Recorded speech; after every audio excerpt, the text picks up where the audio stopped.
Hello, everyone. Welcome to Master Martin Peter Pleiss doctoral defense. On 5th of September, Master Martin Peter Pleiss submitted a thesis entitled Towards a Phenomenology of Novelty, Perceiving and Engaging with Virtual Reality, and sought leave to present it for the degree of Philosophiae Doctor of this university. On the recommendation of the Department of Musicology, the Faculty of Humanities appointed the following evaluation committee. Dr. Desiree Forster, University of Chicago, Dr. Joel Kruger, University of Exeter, Professor Alexander Refsum Jensenius, University of Oslo. Professor Alexander Refsum Jensenius served as a coordinator of the committee. On 11th of December 2025, the evaluation committee reported that it had found the thesis worthy of being defended at a public defense for the degree of Philosophiae Doctor. Now, the candidate will give a prescribed trial lecture on the following topic: novelty and creativity in aesthetic experience. Welcome to the stage, Martin.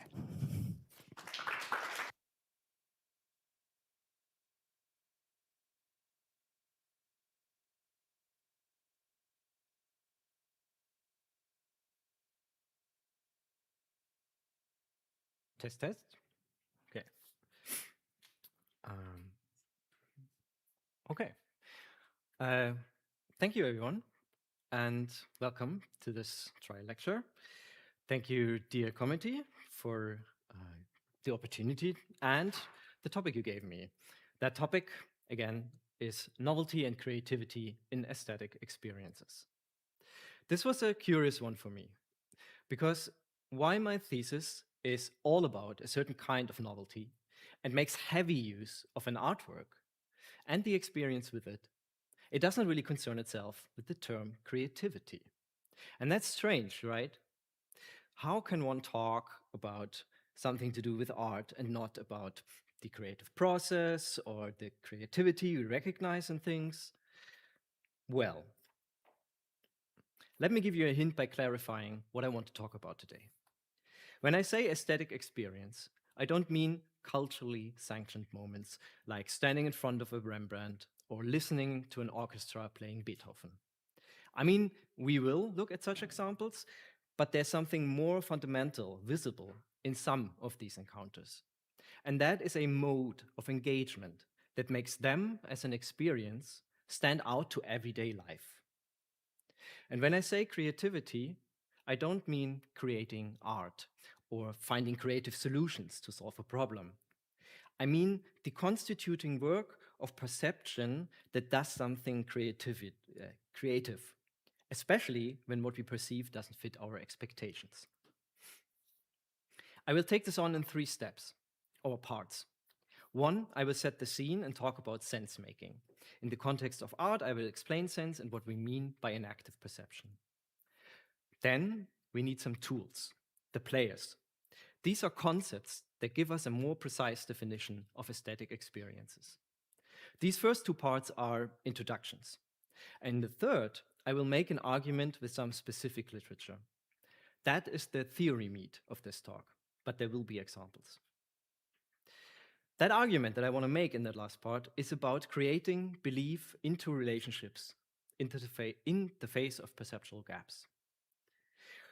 So when there's something in an experience that is, in a specific way, novel and hard to grasp, I will show how creativity enters as an aspect of perceptual work. So, the playing field. Let's look at the 3 key terms that were given as a starting point. They preview where we're going. Novelty. As I said, when what we encounter doesn't fit what we expect. That's how I will approach this term. when the familiar fails to apply. Creativity, so not creating an object or solving a puzzle, but developing a new way to perceive. Creating a relationship where none was before. A creativity that is facing as much inwards as it is facing outwards. And aesthetic experience. Well, sure, we want to describe this, but let's start with you can't just get something and you dwell there and somehow perception is at the core of that experience. So, what do we mean by perception? This is a classic study about perceiving an artwork by Alfred Jabus from 1967. He showed people the same painting, Repin's Unexpected Visitor, but gave them different tasks. Tasks like estimate the ages of the people in the painting or remember their clothes. He then looked at their perceptual actions, in particular, how their eyes scanned the image. Here you see such a path. This is the gaze for the task.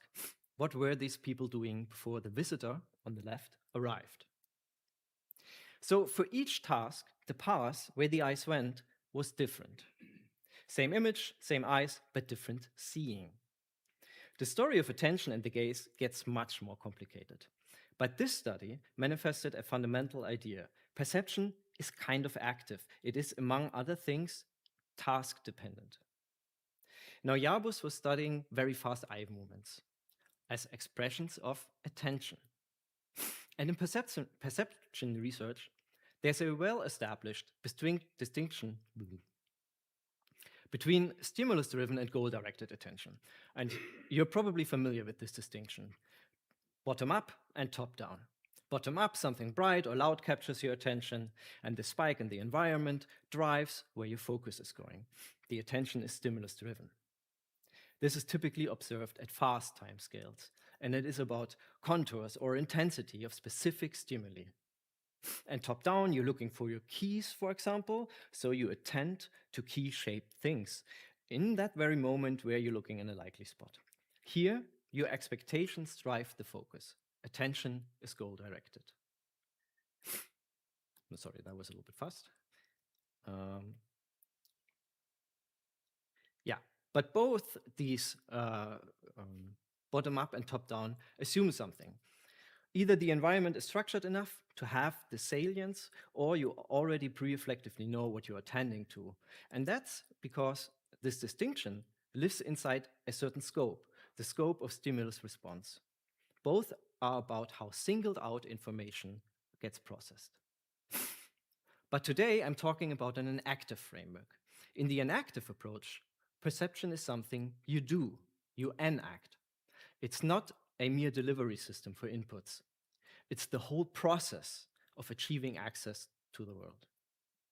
This approach is not only, but best understood when we talk about longer timescales, seconds to minutes and much longer, and at a level of conscious experience. This is not a single granular automatic process, but continuous work that goes back and forth and has different stages beyond single stimuli. What can we say then about our perceiving in a certain setting? And this has to include our whole bodies and the environment. In this perspective, we are now looking at a dynamic system, a system adapting and regulating. And this is where novelty becomes interesting and where creativity happens.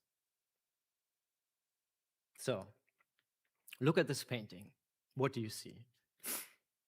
Your thoughts might be answering particles of paint on the canvas, arranged to form colorful shapes. The shape of waves, the shape of a sail, the shape of a ship. But that's not what you really perceive, is it? You perceive a scene with death, a ship in distress, two, if you looked closely, perhaps filled with frightened people. You see a sea that extends beyond the canvas, a storm that might tear the vessels apart. All that is kind of hard to depict because of the drawing style, but it is not especially hard for you to get. The objects here are more than what is depicted. There's more involved in grasping this image than attention or the information on the canvas. And notice, your perception is active. You might find the raging sea more interesting than the sails. You might daydream about the atmosphere. You lean in to see something better, or you might close your eyes to remember something your art teacher once said. In fact, your associations and emotions can be different for the same painting, even within minutes. One time, you remember the Christian metaphor of a ship. Another time, you see the world of your steamy romantic pirate novels. Perception here means you navigating this image and the context it appeared in through activity. This is also how we distinguish meaning, as in the culturally inscribed content of the artwork, from sense, your concrete relationship to it, right now as you. So that is our playing field, an active sense making. Before we can talk about aesthetic perception, we need to remember 4 of the key concepts which an activism puts at the center of any experiences. They are our players, so to speak. The first is action. We explore, speculate, imagine, we admire and scoff. All these are sensory motor and mental acts that shape what appears. Our bodies enact the perceiving. You lean in, or you close your eyes to only listen. Using your body, you shape how something appears. Then, connected to actions, we have habits. We don't encounter the world fresh each time.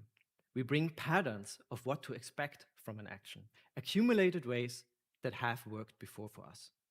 They are part of our body schema, like we expect to hear more with closed eyes. And we know how to do that as soon as there's music. Then there's affect, which means that things matter to us in tangible ways.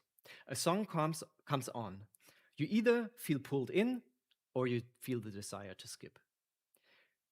It's felt significance, positive or negative valence throughout engagements. Affect is the emotional tethering that guides where you go and what you do. And intention. Intentions are not necessarily conscious plans, but always being directed toward what concerns us. So the song comes on, but you wait for the beat because beats matter to you.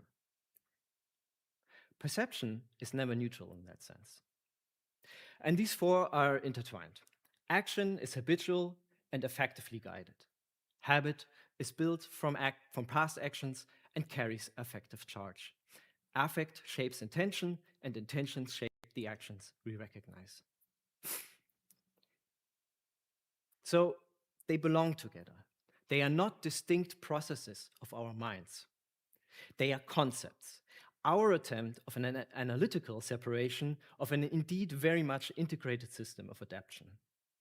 Di Paolo and Thompson captured this as, quote, an ongoing, often imperfect and variable tuning to the world and a readiness for action. This process never stops. It's a continuous adjustment. And the question of sense-making is always double. How does the world matter to me? And how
this kind of openness.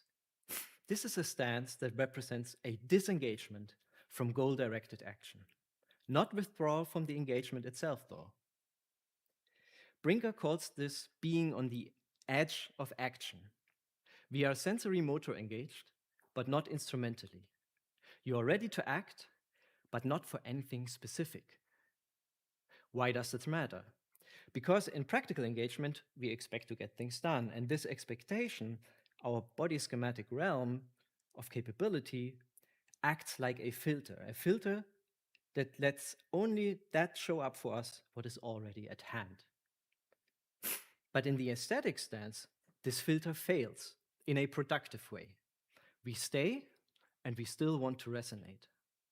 This opens up possibilities, parallel ways of concerning ourselves. So remember the effective frame of I can or I can't? In the aesthetic experience, the schema gets a slightly different connotation. The effective reframing is now I could. I could attend to this, or I could think about that. I could explore. I could do nothing and wait and see. The aesthetic stance alone doesn't produce creative acts, but it creates the conditions. It's like clearing a space in which something new can happen. Now, what are these possibilities? For example, we could choose to perceptually dive into the object. We have a vague term for really attending to something that is not real in a productive sense, that is somehow almost at hand.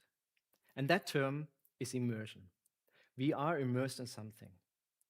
Here again, I will ignore the long history of this term for the sake of a crucial and fundamental account that Jane Murray gave. Murray described how the famous suspension of disbelief is actually not the only thing important for being immersed. Not only do we suspend that this is just painting on the canvas, or that the Venus is actually just stone carved by blunt force instruments, but we also actively create belief. Belief into the ship on the ocean. Belief into the mystical figure that radiates beauty. And this is creative work, an active series of decisions we take while we are on a threshold. A threshold because we know the artwork isn't real in the practical sense, but we create its reality through our perceptual involvement, by choosing our perceptual involvement, by attending only to, or not only, but mainly to external features and internal associations and thoughts and emotions that belong to this belief. Now let's be clear about the argument here. I'm not saying immersion is at the core of an aesthetic experience, but the same choice to stay with the transitional horizon is. Some objects respond to us. Games, interactive installations, live artists. Others don't. Painting, movie, music from a recording. But in both cases, we can attend to a belief about them. And this in turn creates a first relationship. You are this because of me believing in you.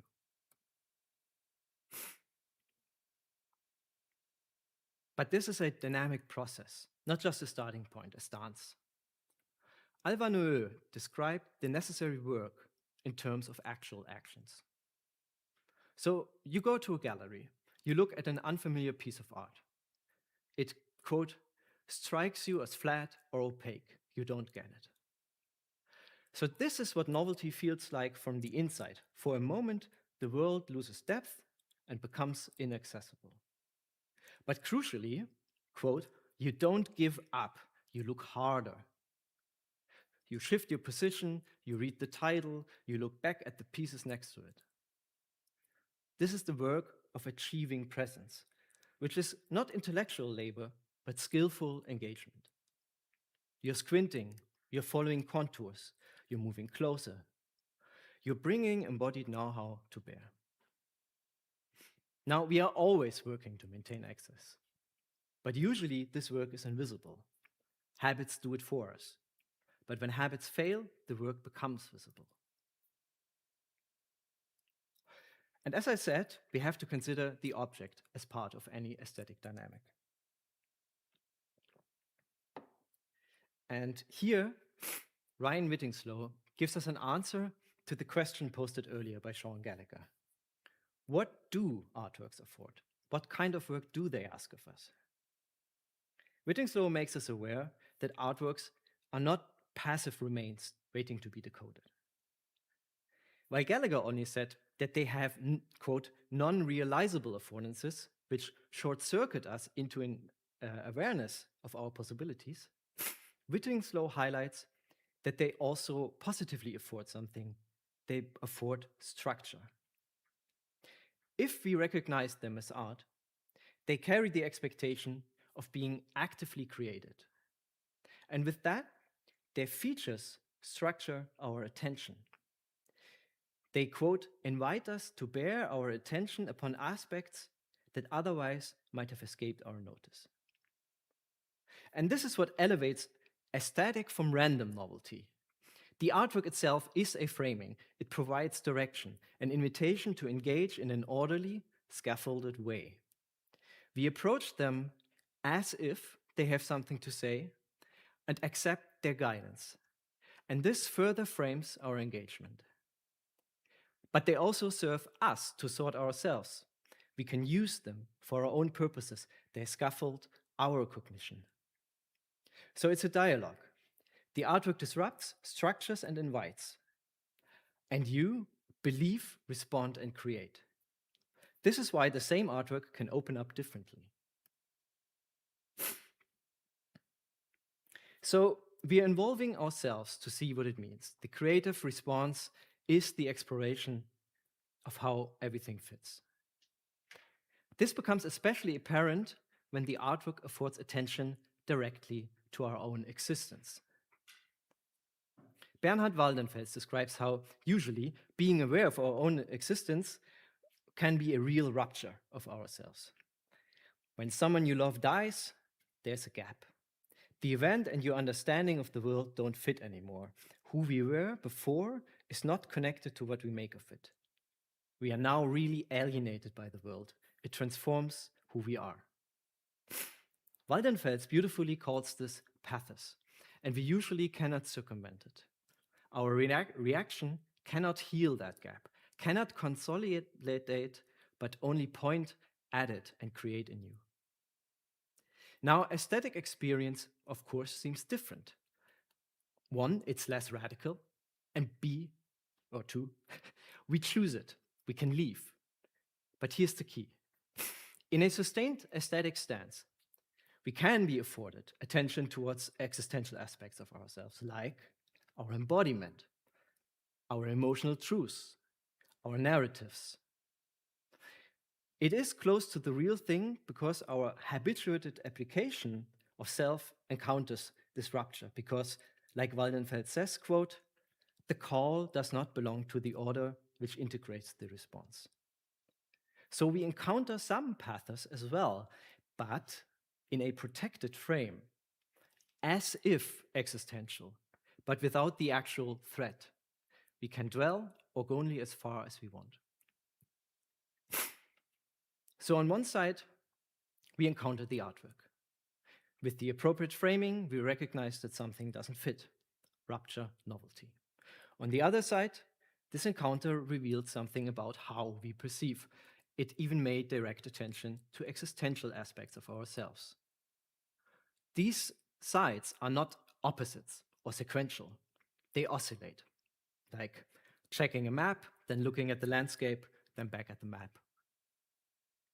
We may stay with one side for a while, but ultimately, as Alvaneux put it, the process of exploring the artwork is at once a process of exploring one's experience of the world.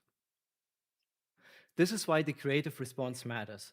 It affects not just what we perceive in the artwork, but who we are as perceivers. So, let me pull together what we've built so far. The aesthetic stance, a framing of being on the edge of action, sensory, motor, and internal engagement only, and this inhabits any practical perspective that would force a premature disengagement. Novel access is needed. When habits fail, the artwork affords attention toward new perspectives on the world and even existential aspects of ourselves. The oscillation, we attend to the artwork and ourselves, our lives, but in a protected mode, as if. And the response is creative. We reinvent a relationship to the situation. Not out of the blue, but by finding something different from what we bring to the table and what the object specifically entails.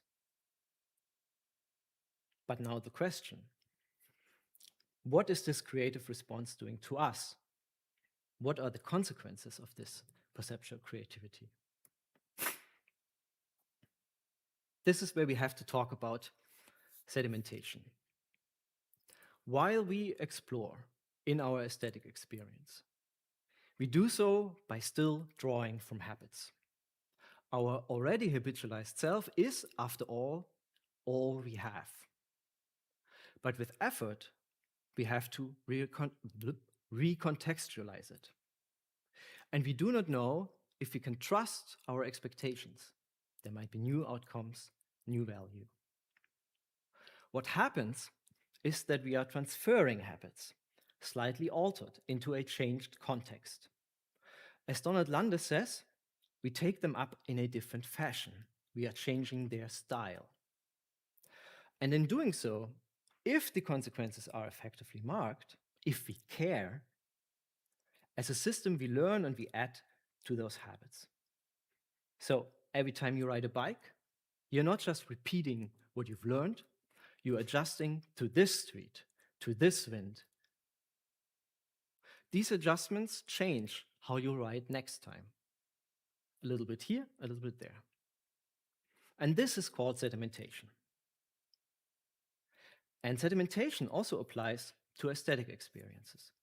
We engage with the artwork using what we bring, our extended body schema, our history.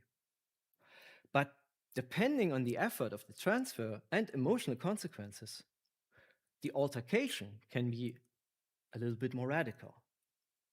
In any way, this response reshapes our virtual self.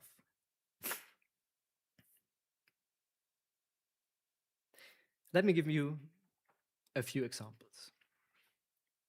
So fitting to the audience, this is from musicology. The first example is small scale, but you already see the motions.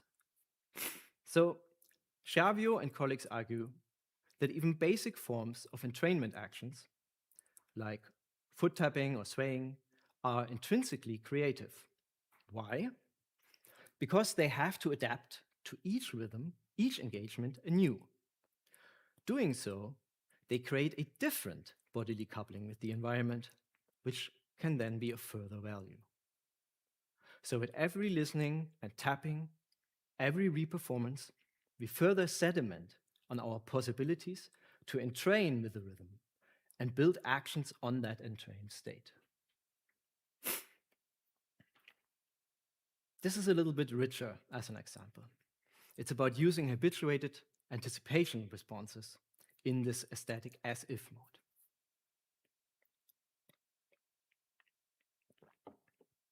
So in a study from our very own Rhythmo Bodies in Concert project, a tubist was in the audience, watching an orchestra perform a piece they knew well.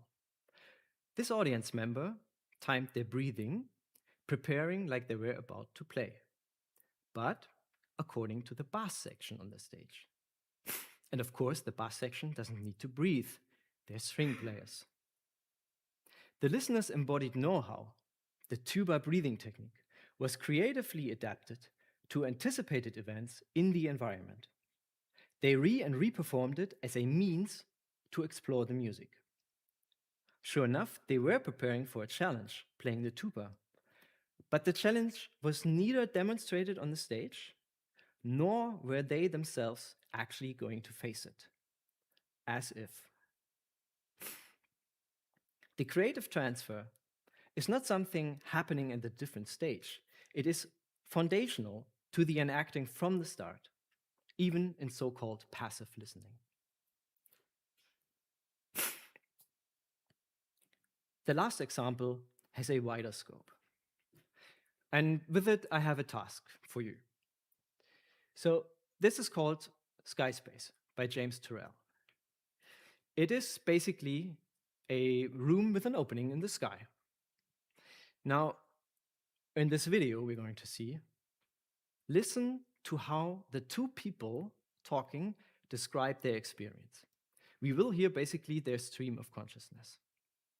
Please pay attention to how they oscillate between the artwork and themselves, to the way their perspective keeps following the structure of the piece, but how they still arrive at fundamental ways to perceive. We're in a small building on the land of the Crystal Bridges Museum of American Art in a room designed by James Turrell, looking out through an oculus, a hole with no glass. And the room itself is circular, the entranceway narrower at the top, wider at the bottom. The geometries of the space are very simple. It feels so elemental. As we record this at 6 a.m., the James Turrell is activated only at dawn and dusk. And as we sit here, the lights that are at the edge of where the stone meets the wall change color. But it's not so much that the walls change color, but the color of the sky is therefore changed. So right now, I'm looking at this cool yellow-green, and the sky is the most intense, rich, vivid indigo. Moments before, the walls were deep greenish yellow, and what we saw through the oculus was a reddish gray. So here, time is an important subject. A very slow movement of sunrise, and then also the scale of time, the changing of the lights that Turrell has orchestrated for us. I would argue that there's a third shift of time, which is your normalized adjustment. And so it's this interaction between nature, the intervention of the artist, and our own experience. And it's all about this relationship between the color, because it's only the way in which the frame of the sky has been altered. So what that makes me think about is how everything is contingent. Everything is related to everything else around it. It makes me think that there is no one truth. Everything is dependent on human vision, on what we bring to it, our own perception. And here we're talking about the color of the sky. Here we're talking about the earth below. Nothing could be more stable. And yet James Turrell, the artist, has unveiled that contingent relationship between us and the world around us. So this is exactly what I've been talking about. The artwork doesn't deliver a message. In the view of these perceivers, it seems to unveil a relationship. But that relationship is actually created through their perceptual work. So let me conclude. On this topic, novelty and creativity in aesthetic experiences. We've seen that there can be a certain novelty, not in simply encountering something objectively new, but something perceptually hard to access. It's when our effortless habitual ways of practicing sense fail. Then we are at a threshold. The aesthetic stance effectively positions us to endure the situation. We dwell there and are open to explore and test the possibilities that it might hold. And the creativity, it's what we as perceivers do. We now apply ourselves anew, develop new styles of access, new ways of making this perceptual contact. This way, we actively create belief into relationships with what we encounter, belief into narratives that we may find, belief into that this thing here has something to do with me. And this happens at the level of embodiment, or it starts there. It starts between mere reflex and deliberate thought. And that's why we often don't recognize it as creativity, don't name it as such, because it feels more like getting it rather than creating something. And through this process, we change. The creative response reshapes our habits, or has the potential to do that, and with it, our possibilities to perceive. Thank you for listening. That's it.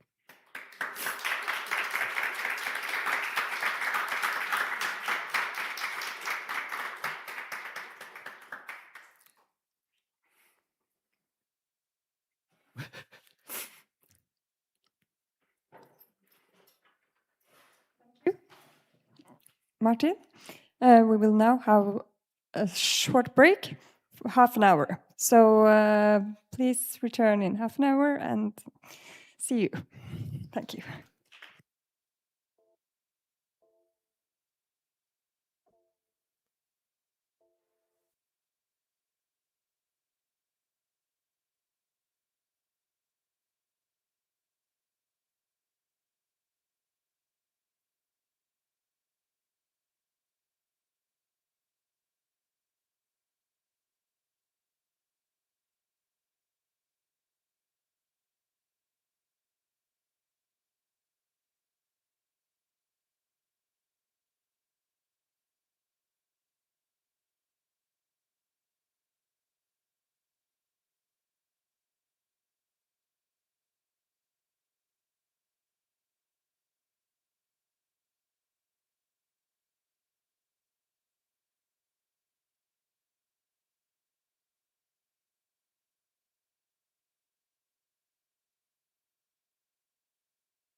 Welcome, everyone. Please sit down. Yeah.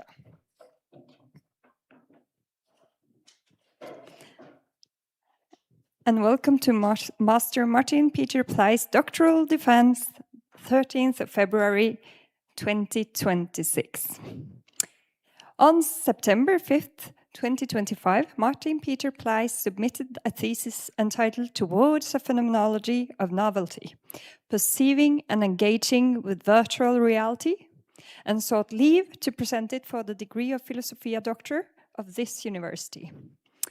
On the recommendation of the Department of Musicology, the Faculty of Humanities appointed the following evaluation committee: Dr. Desiree Forster, University of Chicago, Dr. Joel Kruger, University of Exeter, and Professor Alexander Refsum-Jensenius, University of Oslo.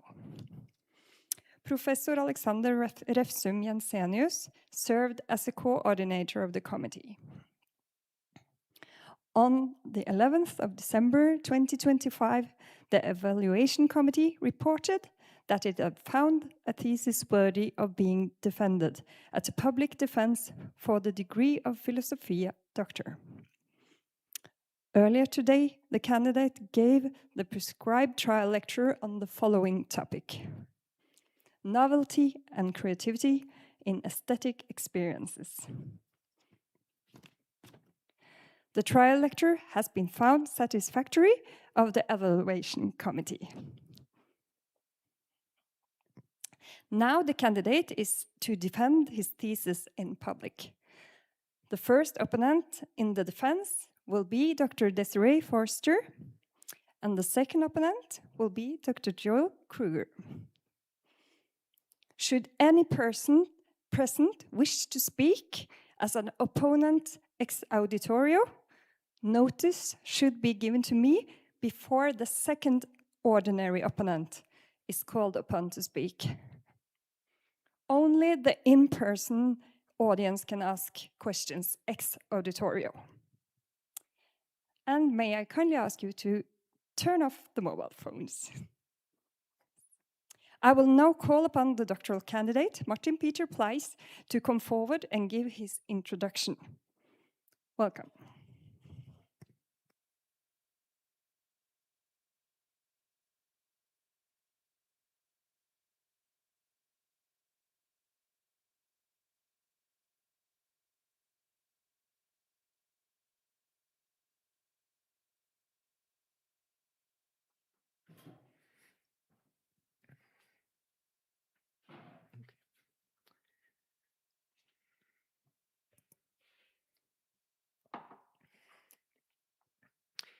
So, welcome again, and thank you for taking part in my thesis defense.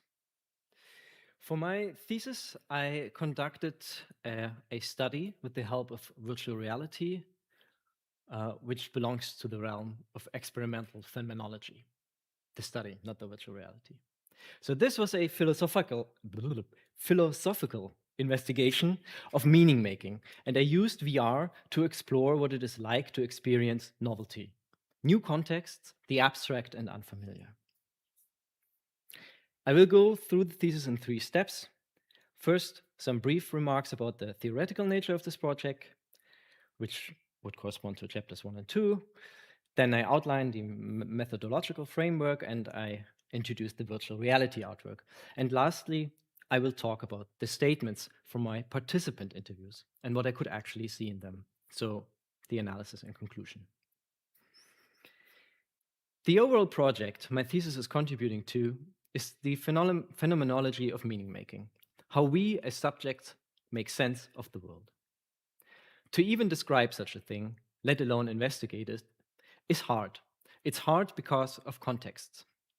What a phenomenon is for you is very much dependent on what standpoint you're approaching it from.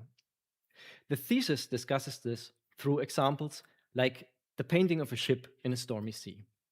What we see in it is tied to contexts that are introduced both by us, the subject, and the environment. And they are navigated through internal acts and observable behavior alike. So a context is everything from the location and where you have been before to your life stories the thoughts and emotions you had going into the situation, and so on. That by itself, we understand quite well. But as for how we do that, and when, and what kind of context in which function, that is the hard part. So my project asks in particular, and in an exploratory way, how can we describe the coping of missing contexts? What I want to achieve with this question is to get a detailed account of the interplay of affect, intentions, and actions. Concepts that come from the 4E approach, where we understand cognition as embodied, embedded, enacted, and extended, and where the role of a self and its habituated ways is always part of the question. So one way to tackle this is to actually strip as many contextual supports away as possible in an experimental setting. But where can we find such genuinely thin contexts, while still accounting for all the 4Es? Well, when you look at installations, at environmental art, how do you grasp that? You may recognize this question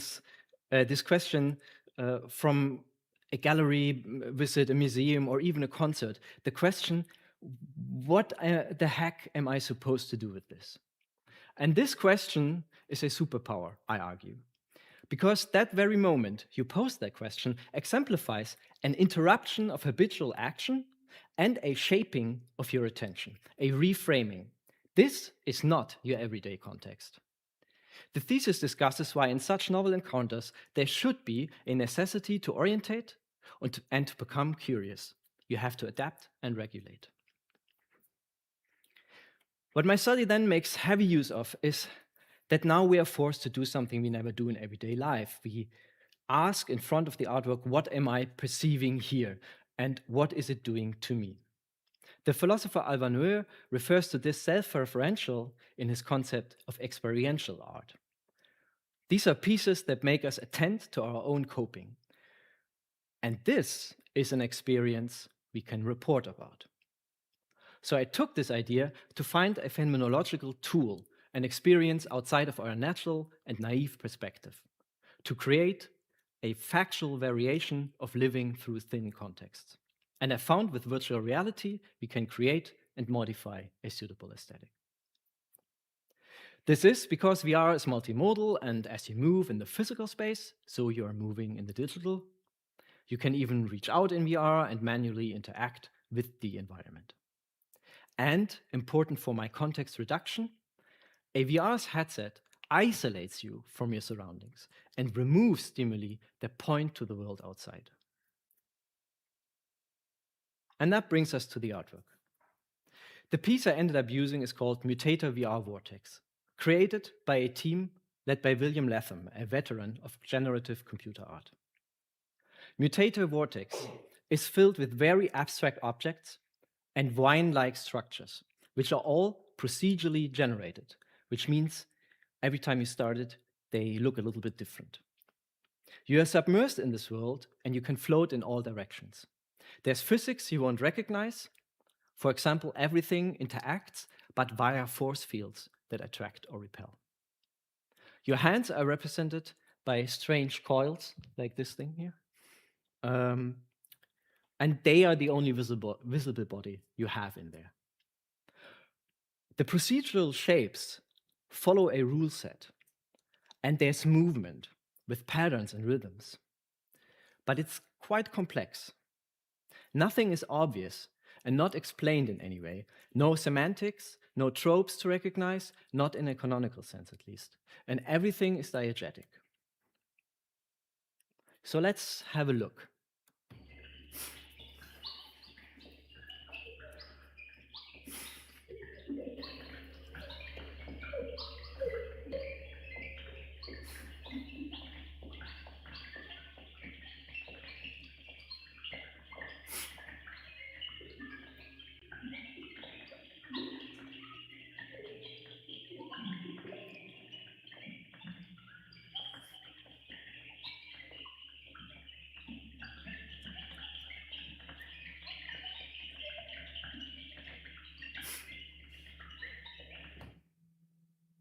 So, I need to stress this is a 2D recording of what is actually a very wide view field with actual depth.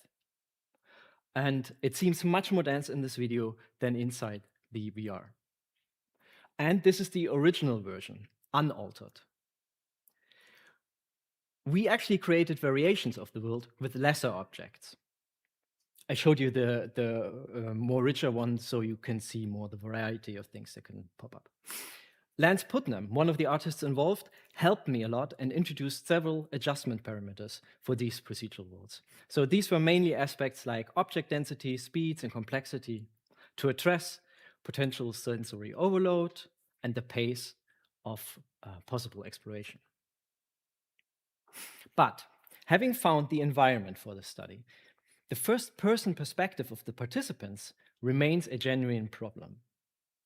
It presents a discrete need to describe very accurately what it is like to go through specific types of experience, the so-called explanandum. So this was the actual goal of my thesis, to create explanandum, to create such a fine-grained description.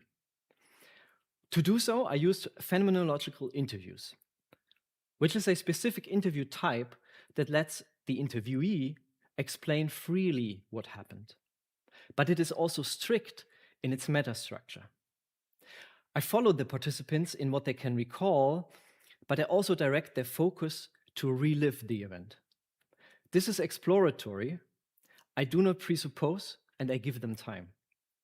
I also encourage them to dive deeper and deeper, even if it is hard to put in words. The actual study consisted of 3 work packages. I skipped the first, the extensive search for the artwork, but having found Vortex, I conducted several iterations of sessions. This was done in order to define the experience further. In the final one, the VR session lasted just 3 or 6 minutes to capture only the initial moments of orientation and becoming familiar. Immediately after, I sat down with the participants for an hour-long interview. So 1 hour for a couple of minutes of experience. In the end, I had over 20 hours of interview material that went into the study. These conversations needed to crystallize into comparable statements. There's a lot on the slide here. Let me summarize it in words first. So step 1, I put every conversation through a hermeneutical analysis, which is an interpretation of that conversation as one text, which checks its parts for coherence and validity. Then followed a phenomenological treatment, which strips relevant statements down to bare descriptions. What remained was about the structure of the experience, not particulars, like particular memories or associations. And finally, the statements formed groups. This follows the idea of consensus categories by Sean Gallagher. I'm losing my headset. By Sean Gallagher. Consensus categories show how descriptions uphold for either a majority or certain groups of the participants. That is how I can treat such verbal statements as a form of data in such an exploratory project. So all these steps were inspired by Gallagher's R and Wonder project, but they are also very much a methodology that I had to redesign for this study. To give you a sense of the scale, in the end, I had 220 plus usable statements in a segmented database, and a statement is not equal to a sentence. It can be half a sentence, but it often was more like a small paragraph. They were complemented by timelines, video and screen captures for all the participants, and other checks on validity, like former experiences with VR or art. From those, over 30 consensus categories emerged. Many of these categories point to others, and sometimes they even form their condition of possibility. Or, when they're isolated, they are interesting because they shine a light on other distinct dynamics happening. So this is what I saw within these categories, what they contained and how they were structured. The first major observation pertains to how the artwork could carry two general types of meaning. The first, referential meaning, as in, oh, this was meant to be a fish, or I saw the workings of a human body cell. And two, actionable meaning, as in, or this was meant to be used in a certain way, or I was meant to do this thing. And curiously, most statements belong to the second category, meaning as the bodily relationship with the world. In contrast, if it even appeared, representational meaning was not consciously relevant. It was seldomly described as a factor for decisions and had very little emotional impact. So there was an obvious action-centered mode of engagement. The participants focused on manipulations and exploration, and not on associations or interpretations. Actively were highly sought out and reassessed. They are important for decisions, and they were charged with emotions. When it comes to presence and attention, unreflective states were dominant. Almost all participants felt very absorbed in the environment, except for some very specific situations. What's remarkable is that during their focus on action perception, they were, quote, not thinking anything. So no analytic reflection, no mind wandering. That does not mean that they did not make decisions or judgments, but they seldomly experienced specific trains of thought or remembered verbalizing to themselves, and they didn't visualize or plan. In fact, they never mentally distanced themselves from the world. Then there's how people were affected emotionally. I did not find complex shared emotions, rather the predominantly being drawn towards something. And I find especially three categories of this kind of affect. I call them general curiosity. So what more is concrete curiosity into the world at large, effectively colored as uneasy or exciting, and yet it was object blind. This forces a turn to concrete objects and features felt as a directed pull, until this is saturated.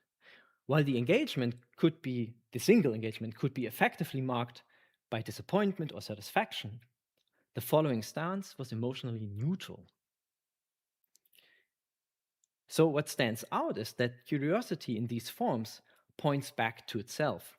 If another already registered thing wasn't by chance right there, the participants did not linger in saturated curiosity. Instead, they quickly felt that general diffuse pull again.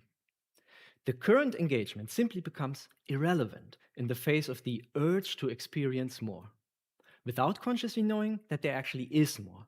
Sometimes there wasn't. This is accompanied by a pattern and certain quality of actions. So participants were mostly not taking stock, but they were directly taking perspective on a certain point of interest. They were then reaching out, not necessarily touching, but extending yourself and establishing proximity, intimacy even. And finally, acting out what I call proto-gestures, seemingly provoking any reaction without a specific aim. What stands out is that in all these, something was missing. There were no concrete expectations about impact, what that action would actually achieve. And this openness for results makes me understand them as distinct what we usually call affordances in a Gibsonian sense. But what they led to is value. They mediated the borders of the body and elements of the world. Mediating actions gave an idea what consequences the participants being there can have. That holds true even if there are no greater consequences. But then they knew its value, however small. And even in this very abstract, non-social artwork, the third category of proto-gestures had a somewhat intersubjective quality. So proto-gestures were tentative anticipatory movements, like raising your hand halfway, leaning in, pushing or holding, which carry an expectation of being recognized by the world.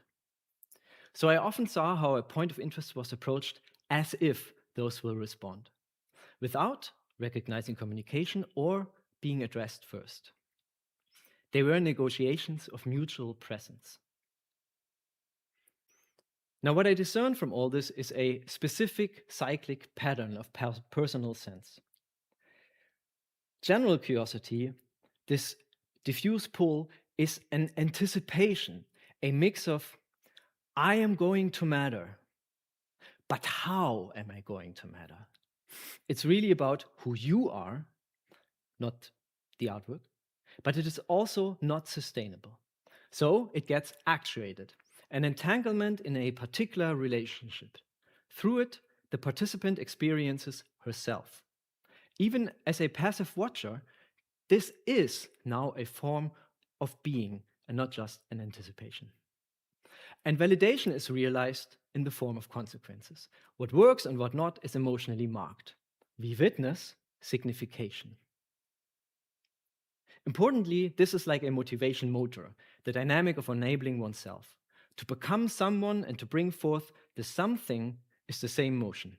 I am who can do X with this, and this is what I can do X with. This cycle gives you tools to act on greater needs, intentions, and ideas. Taking a step back. These descriptions fit the notion of an existential minimal self, which is a theoretical model of the most immediate form of self-consciousness. It operates prior to what is called the narrative self with overarching needs and intentions.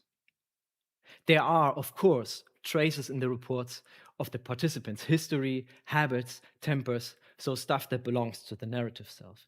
But intentions and stances belonging to those presented as weak in my time frame of initial orientation. Instead, there's always the instant affective framing through the atmospheric, unstable pool of curiosity, a stance that all participants shared. It seems that my setting accentuates an almost minimal self, constituted by the cycle, driven to get an optimal grip on the world.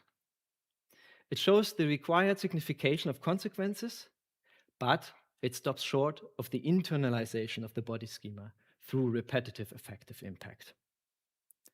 Without such sedimentations, the experience remained unowned and unstable until the end. So, in my study, I stripped context and reference points, and the participants didn't rely on explicit knowledge operations, reflection, or narratives to cope. Instead, they were reduced to engagement. This is because they were driven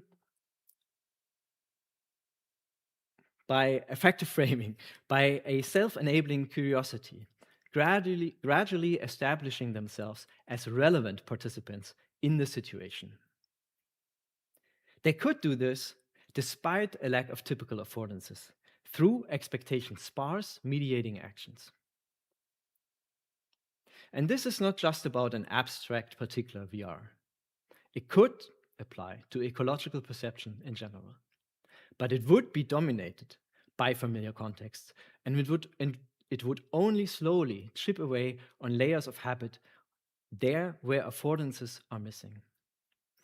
But by designing such a factual variation using aesthetic strategies, we can attempt richer descriptions of such underlying mechanisms. Thank you for your attention so far.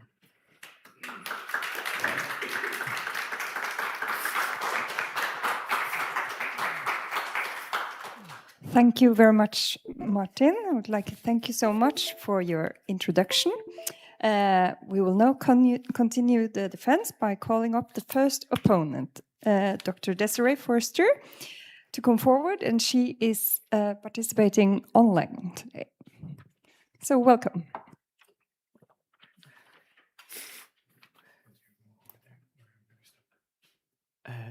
Should I move over there? Sorry.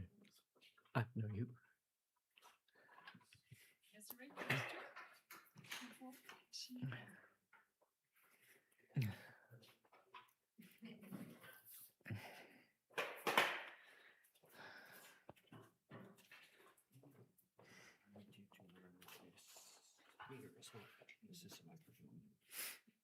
Oh, right. So if maybe can you?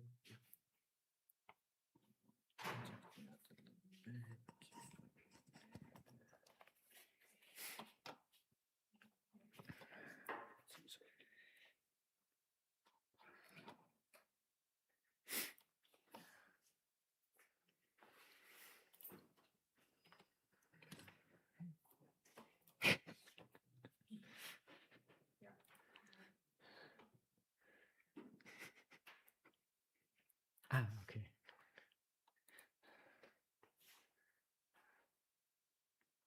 Okay, so she should be able to hear you now. Yeah, are you hearing me? I can hear you. Can you hear me? Yes. Perfect. When should I start? Are you going to give me a start sign? Yes. Sorry, I didn't get that. What did you say? The camera is here, so you can like watch.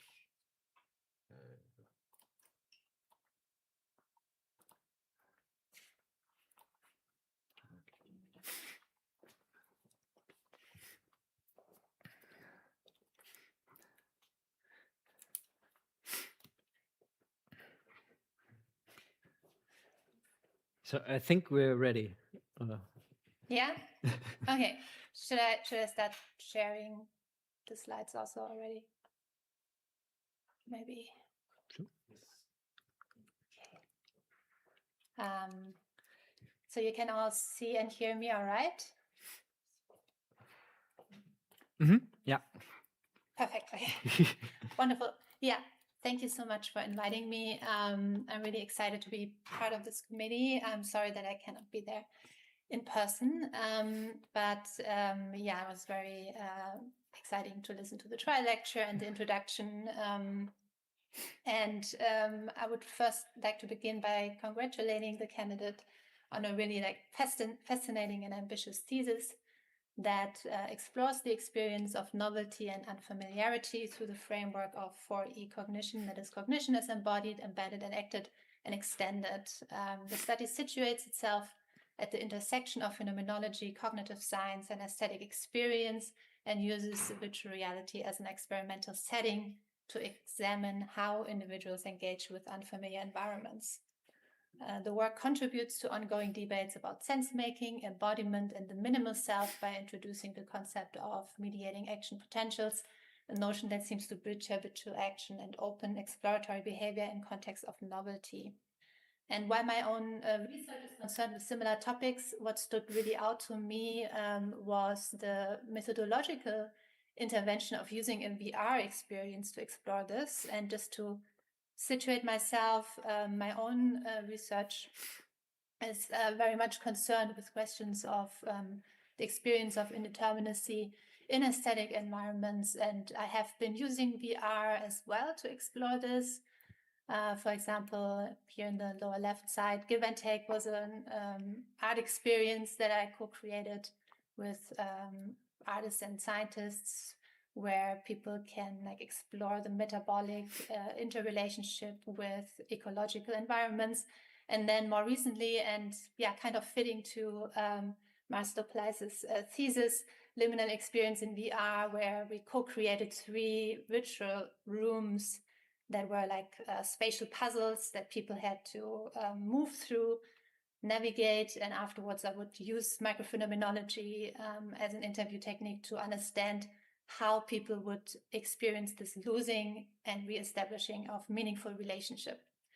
So that just to situate myself, where I'm coming from, and what I'm just also to explain what I might focus on in my questions. So what I want to do in the next 45 minutes is first give a little bit of a very brief summary of the key arguments that stood out for me personally.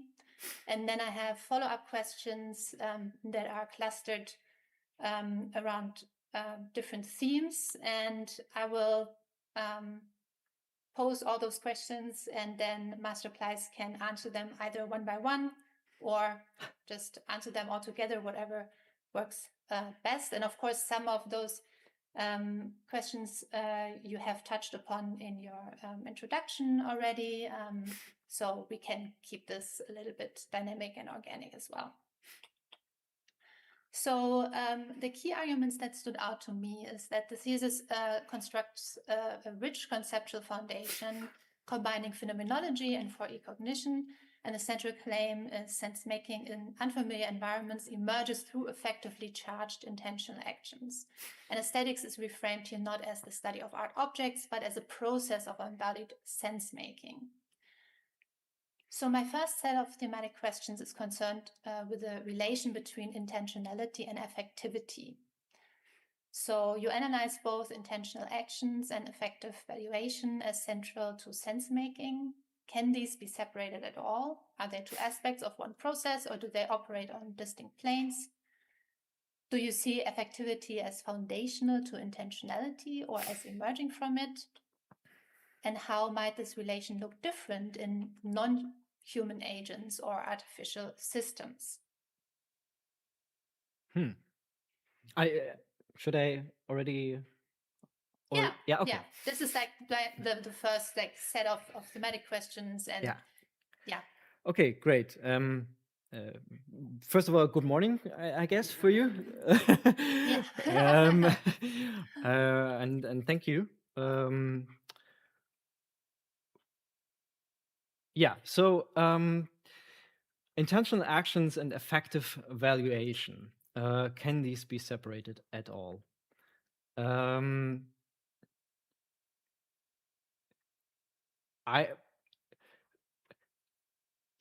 Yes, I would say so. You're saying or asking, are they two aspects of one process? I would answer that with yes, but they are still distinct aspects of one process. So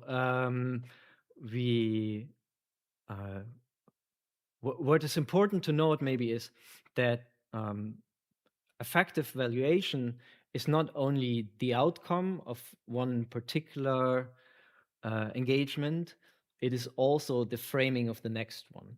So so in intentional actions, there is the intentionality is effectively charged.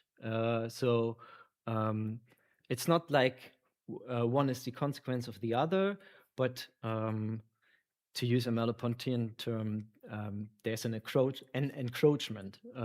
They are part of the same dynamic. Do you see effectivity as foundational to intentionality? Yes. So I think that's what I just said. Is like it's basically the reason why we're engaging at all. It's the as I said in the trial lecture earlier, it's the emotional tethering to what's happening. And how might this relation look different in non-human agents or artificial systems? Now, I would like to find out. This is actually the kind of thing that I would love to set my sights on in the future.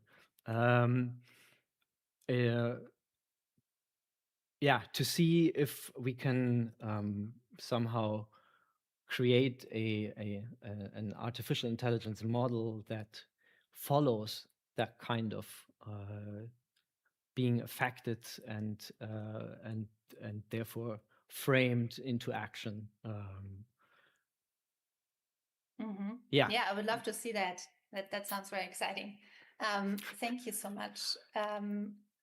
The second set of questions is about the aesthetic dimension, and you said a lot about that already in your trial lecture and in your introduction, and I thought that was really very helpful.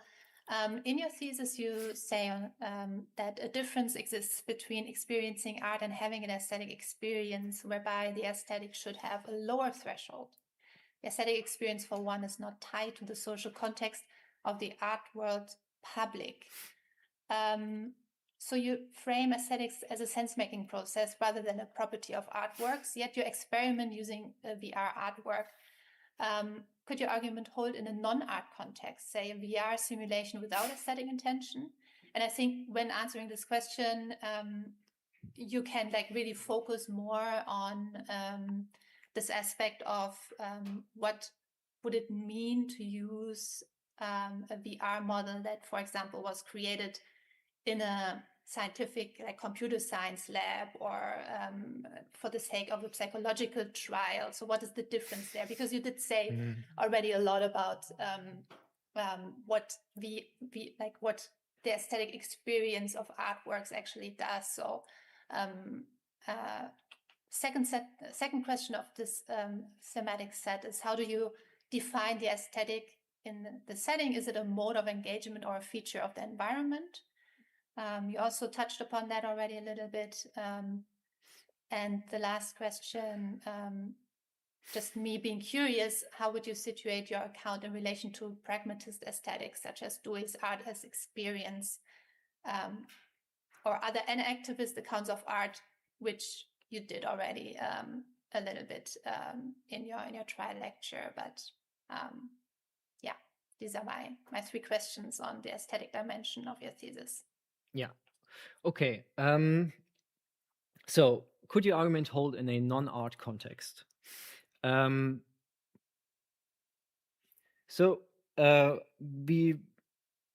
already touched upon in the trial lecture this that artworks afford structured attention, and that they represent a rupture or a disengagement from habitual access. No, a rupture, yeah. So if a simulation without aesthetic intention could create the same rupture, and then the question would be, isn't that an aesthetic intention already? Then I would say yes. All kinds of simulation can create this effect or this kind of factual variation. But as I said, like this is already an aesthetic intention that is imbued in the artwork or in the simulation. At least I would see it as such. And connected to it, how do you define the aesthetic in this setting? Is it a mode of engagement or a feature of the environment? I don't think it's the mode of engagement is the aesthetic. If I do have this section where I talked to the creators of this artwork, had like kind of workshop interviews with them, and they also published papers about this particular artwork and the series it belongs to of artworks. And when we're talking about structuring attention, they said, and this is a quote from one of their papers actually, that this basically directs attention to the exploration of emergent properties of a unified force-based dynamical system, is what they call this. So basically what they wanted to see is how a complex system, how would the audience approach this, and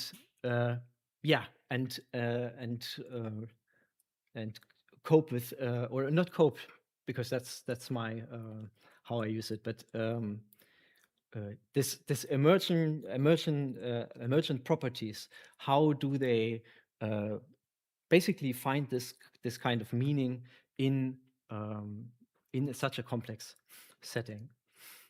So I think I struggle a little bit with the aesthetic, because I don't really know what you mean by that.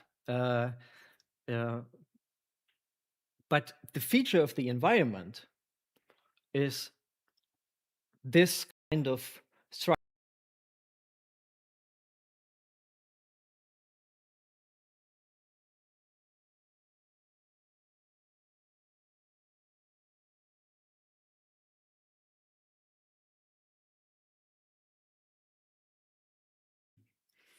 is or are pattern operations. So this is actually the reason why it is here at Ritmo, because in the beginning we were thinking about these kind of binding mechanisms of pattern recognition and then operating with patterns and doing something with them, but especially like recognizing stuff. And how do you with sparse things, how do you detect rhythms in the environment? How do you detect like, do you compare? How do you compare? These kind of things. So yeah, so this mode of engagement was not something that we wanted to have in the environment. It was something that I discovered was so prevalent that I couldn't really talk about the other stuff because it wasn't really there. There were no statements about comparing things or making some kind of assumptions based on patterns or searching for patterns or something like that. Yeah. For the last part, I guess what you mean with situate your account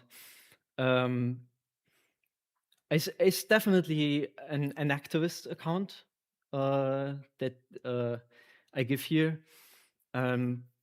which is also a result of this this first observation. So when we did the first sessions, and we saw, okay, it's all about actions, what these people are describing, and not only what they are describing, but also what they can talk about, which is important, right? Because I asked, of course, I tried to get their attention to how did you do other stuff, mental acts and things like that. But it was all about the doing, and with that, this whole project basically slided into an activism. Yeah, I think it's really fascinating, especially what you're saying about this discovery process, that you like went in with a different expectation, and then you ended up finding more like surprising descriptions of experience. I think this is extremely helpful and important when thinking about really this process of research, right? Like how actually engaging with lived experience can really change how we think and how we conceptualize the world, and how we use the theories, or how we further develop the theories that we are working with. So I think this is a really, really important and interesting aspect of your thesis.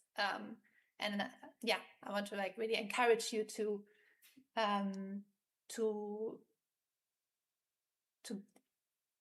bring this to the front as well when you're talking about your work. So the next set of thematic questions is about the phenomenological method. And again, I have a quote from your thesis where you say, the thesis subscribed to the methodical generation of a specific explanandum for experience facilitated through experimental work that collects data and processes using a phenomenological method. I did not take a solely hermeneutical approach, even though treating statements as texts and their internal coherence played a role. Its object of inquiry was a specific and lived situation that presented itself through individual differences.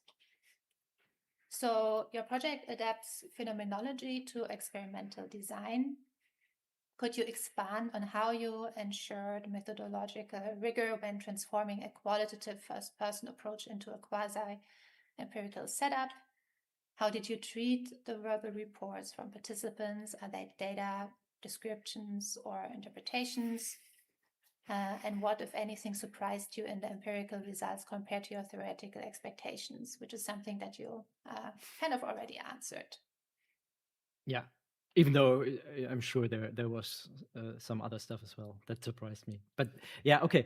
How did I ensure rigor when transforming a first-person approach into this setup? So there are two big problems to tackle with this kind of thing. The first one I already mentioned briefly in the introduction, which is the first-person perspective itself. I get to that later. But the other one is our definition of the experience. Because if what I do is I come from my armchair perspective, from my everyday life, and I just say, oh, probably this is an unfamiliar experience here. While the actual project is to find out what constitutes a certain kind of unfamiliarity. So, and I tackled that by using an iterative design. So first, I try to create criteria that would be suitable for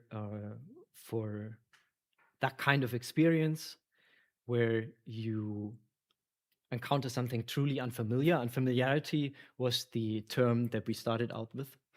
And I did that by using the literature, basically. But as soon as we found an actual experience to work with, we had to forget that definition again and let people talk about what they actually experienced in there, and explain or not explain, but see through their eyes what probably belonged to something being unfamiliar and what not. And then we changed, of course, the experience. Then we adjusted parameters, we adjusted the setup, we even in the beginning, we even thought about creating our own experience. So this definition bias was tackled by using this iterative design, where we continuously, building upon the descriptions we're getting, changing the experience, which is a lot of work. In the end, we only had 3 iterations, but that still changed how that experience felt quite a lot. As you saw with the video, how full that experience in the beginning was. And there were many things that belonged to the experience in the first iteration of the participants that were they themselves said this has nothing to, like, I felt a certain way, not because this was unfamiliar, but because of other things that were happening here. And then we tried to move those things. So that's one part. The second part is the first person approach. So I wish I could show you some more slides or go back to the slide that we just had, but now you're on the screen. So apart from checking the statements, so the hermeneutical analysis, what it basically is I use a conversation and I look, does what that person says in one part make sense compared to another section in that conversation? Are there contradictions in there? Why are there contradictions in there? And from that I can exclude certain parts of it, for example. The second step then is to so this is then not completely, but it is kind of detached from from the actual conversation, because now I go with a quite rigorous approach into the statements, and I edit them basically. I bracket out all the specifics. Like if somebody is talking about that this feels like water, then it's not important that it felt like water. It's important that it felt like something else, maybe something that is still has something to do with the environment or something like that. But you remove the specifics. Through that removal of the particulars, what you get is a very strange sounding statement that reveals a certain structure of how things came to be. And this then is still, so this would be a part of the phenomenological methodology, as we kind of know it, like the bracketing out. But what then happens is that we do the comparison, that we put different perspectives on the experience, the different participants together, and we see, are there now contradictions again? Are there now statements supporting each other again? Are there similar statements that just group and tell us that this is really prevalent or not, or here's an outlier, and then we maybe have to go back again and ask, why is that an outlier? So yeah, so this three-step treatment is basically the how we make sure that there's this rigor, this methodological rigor in how we take these statements seriously and what we can actually use of them. Which brings us to the second point as well. Because you're asking in that question, are these interpretations up to the point of these consensus categories? They are not interpretations. But from then on, of course, what I then do again, at this point, I bring myself back in and my theoretical work, and I start to do a conceptual interpretation. So I start to use the literature to interpret what I'm seeing here. Yeah, that makes a lot of sense, and I think it's really important working with phenomenological methods to really spell out why this data that you come up with has to be taken serious. That it's not just like an interpretation, but that you actually applied certain rules of analysis. It's also something that microphenomenologists constantly grapple with, right? There are tons of papers just trying to formulate a foundation of the method. And that's actually something that I will come back to later in one of my questions. Can I chime in at this point? Because what's interesting is because I don't know if the audience noticed that, but I'm not using microphenomenological interviews, or I'm not. What I'm doing is it's just called the phenomenological interview, as designed by Simon Hofting and I forgot his first name, Martini. Yeah, and the idea here is like the microphenomenological interview usually tries to incorporate these rules, into the actual interview, right? But what this approach is doing is the interview is more free. I'm still taking on this role as the trained interviewer that is trying to already not.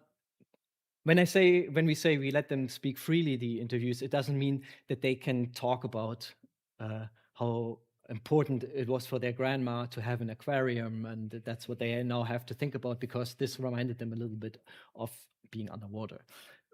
So I still direct their focus, and I still make them switch perspectives from the situation to the dynamic and back again, and these kind of things that you have in a micro-phenomenological interview, but we do not expect of the interviewee to then reveal the structure in the interview, but this process of revelation is happening afterwards. It's happening in separate steps that are not part of the interview. Yeah. Yeah, maybe a follow-up question here. Why did you choose this like more free method and not the microphenomenological interview method, especially because there's so much literature there that you could have used to, you know, like structure the interviews and the modeling of the data afterwards. What informed your decision there? Two things. One actually connected to the goal of the project, and the other one more pragmatic. So, as I said, this was exploratory. I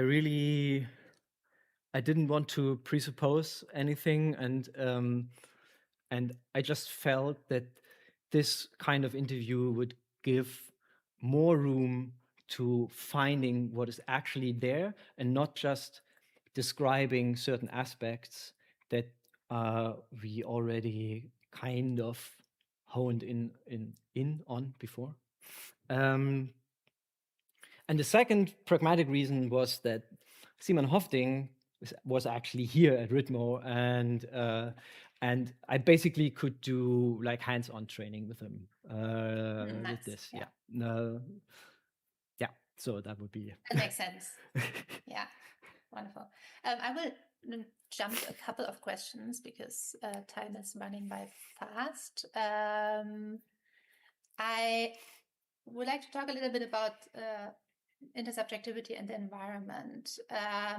In particular here, I would like to focus on this fourth question. How do you account for the socially mediated aspects of disorientation? And I'm asking this because you touch a little bit on Ahmed and her queer phenomenology. Yeah. In your thesis, you don't expand so much on how she qualifies disorientation as this structural violence for certain bodies.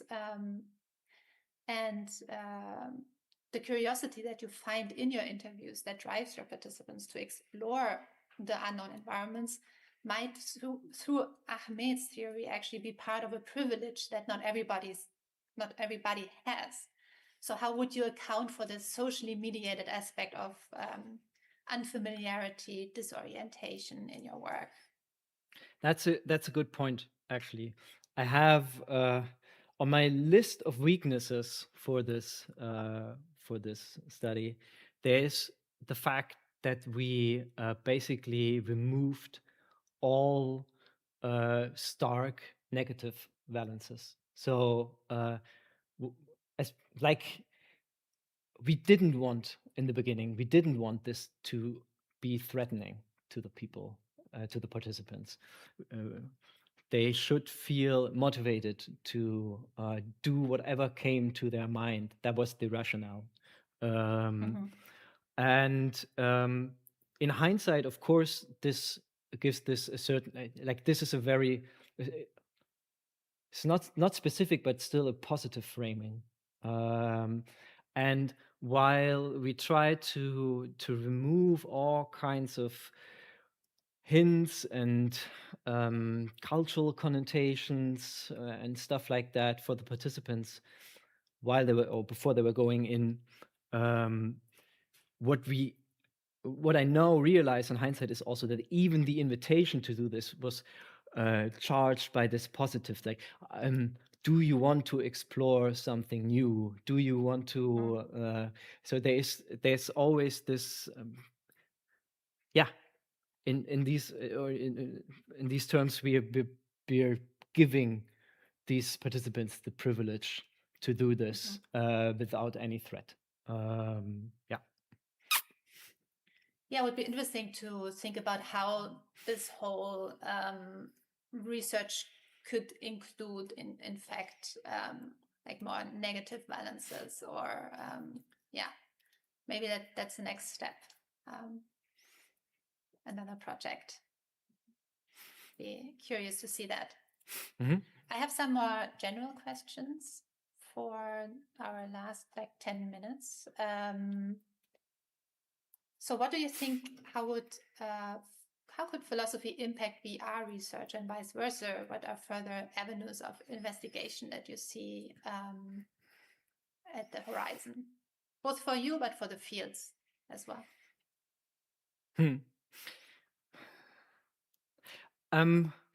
Well, for the first part, like how could it impact VR research? I don't really know, because I don't know what you mean by VR.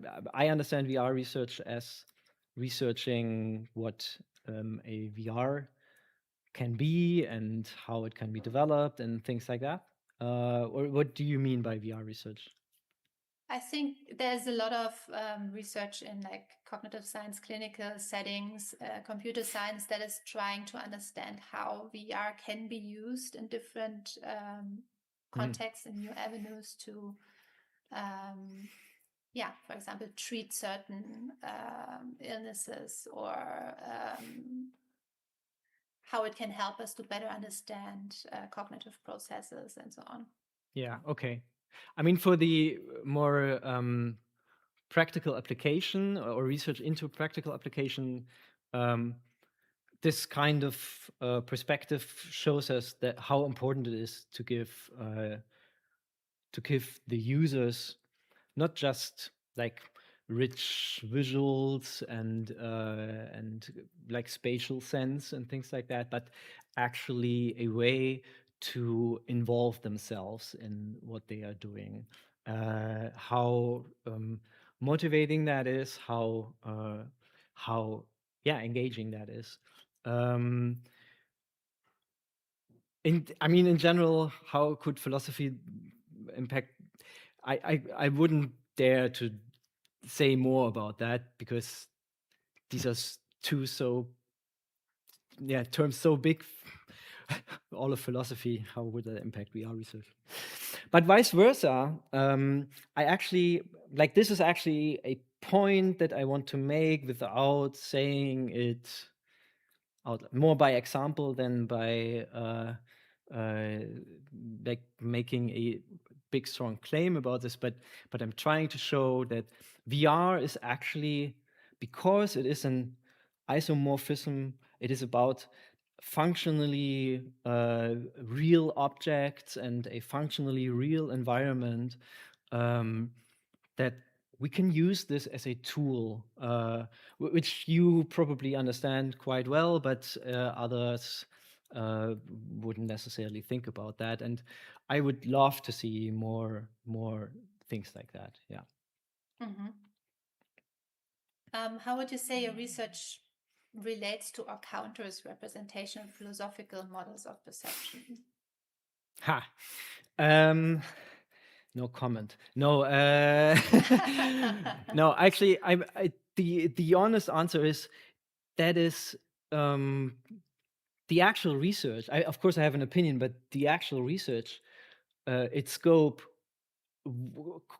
couldn't really speak to this. What it does say is, okay, here is definitely a side of an experience that is very much detached from representational cognition. But apart from that, I couldn't make any stronger claims. Mm-hmm.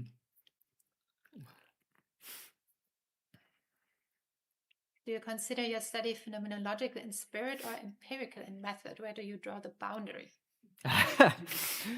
Definitely phenomenological. Wait, in spirit? In method. It's phenomenological in spirit and in method.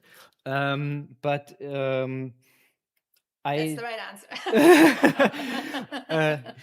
but I definitely in that regard I'm a fan of I'm outing myself as a fan of Sean Gallagher, who tries to this taking the first perspective serious also means trying to bring it in a position where we can start to talk about it in empirical terms, or at least make it compatible to conversations that come from the empirical side of research. Yeah, I think that translation is very, very important. Thank you for making that point.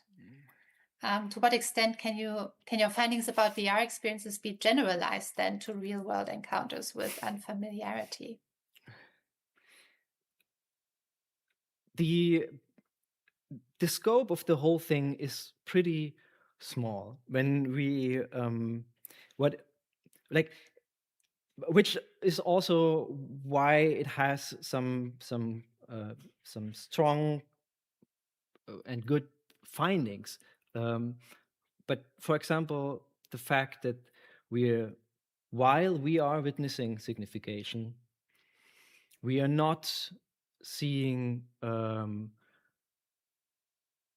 actual sedimentation happening, actual habituation happening. We see, or we can interpret it as the conditions for that to happen, but we don't really see it in the study, because then we would need a longer time period where people would actually start to get familiar with things, actually start to bring in other parts of of themselves, and actually act out on overarching needs, overarching intentions. And so I do think that this is especially this kind of effective framing, and the way that mediating actions are like the how they are open in their expectations, or we could say that their only expectation is to find out how do I matter here, or if we want to speak in normative terms, like, will I matter, yes or no, with this? That's the only thing that renders that kind of action successful or not successful. This kind of observation, I think, is I think I'm emphasizing this. I think this is something that is probably part of our everyday encounters with unfamiliarity, but it is usually there's so much other things that we can where we can directly see affordances, where we can directly use our habituated self, that these are like just tiny moments or tiny shivers. In an dissemination interview I gave for the university, I said that I'm mentioning this because it's not in the thesis, that what this reminds me of course, is stuff that we see in developmental psychology. We see how babies and small children do exactly these kind of things, but to actually compare that is outside of my competence. So I'm just saying it reminds me of that, and that's why I believe it's part of our or it's generalizable.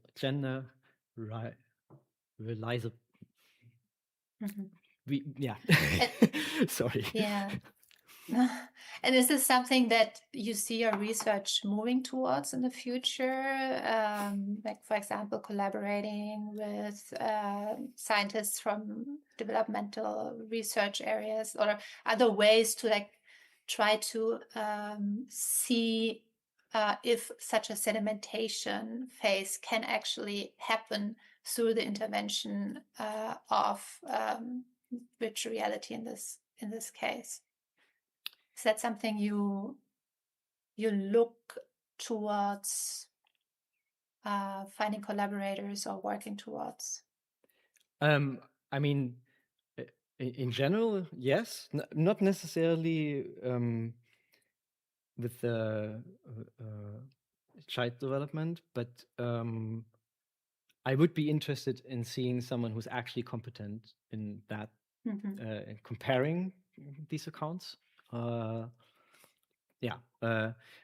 But in general, like trying to use VR to do more focused, to create more focused experiences where actual habituation can happen, where these kind of proto gestures may develop into actual gestures and an actual interaction with something, a kind of actual intersubjective interaction with something, or not, and what are the conditions for that, and these kind of things, and to use VR for that, that would definitely be something I'm interested in, and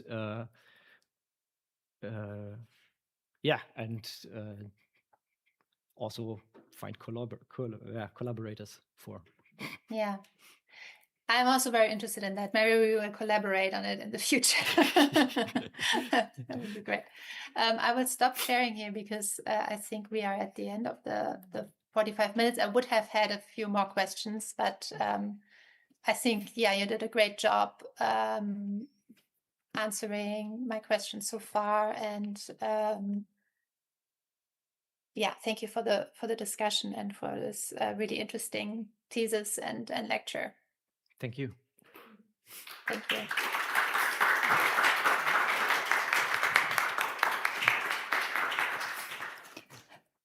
Thank you very much, both to the candidate and to the first opponent. There will now be a break about 15 minutes. And should any person present wish to speak as an ex-auditorio opponent, notice should be given to me during this break.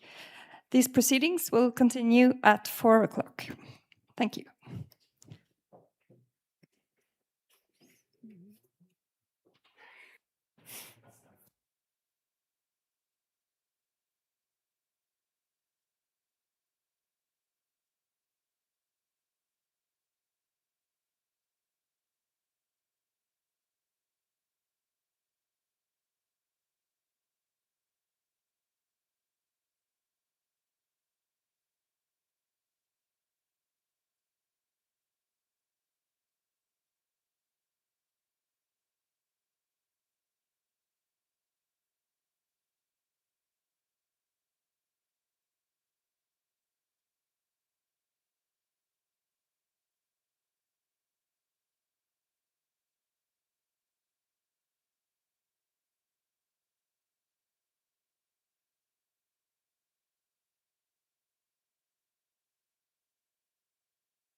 Welcome back. I will now call upon the second opponent, Dr. Joel Kruger, to come forward.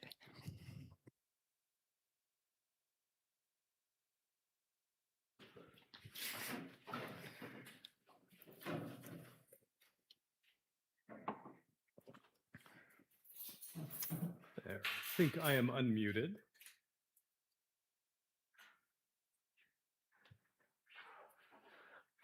Excellent.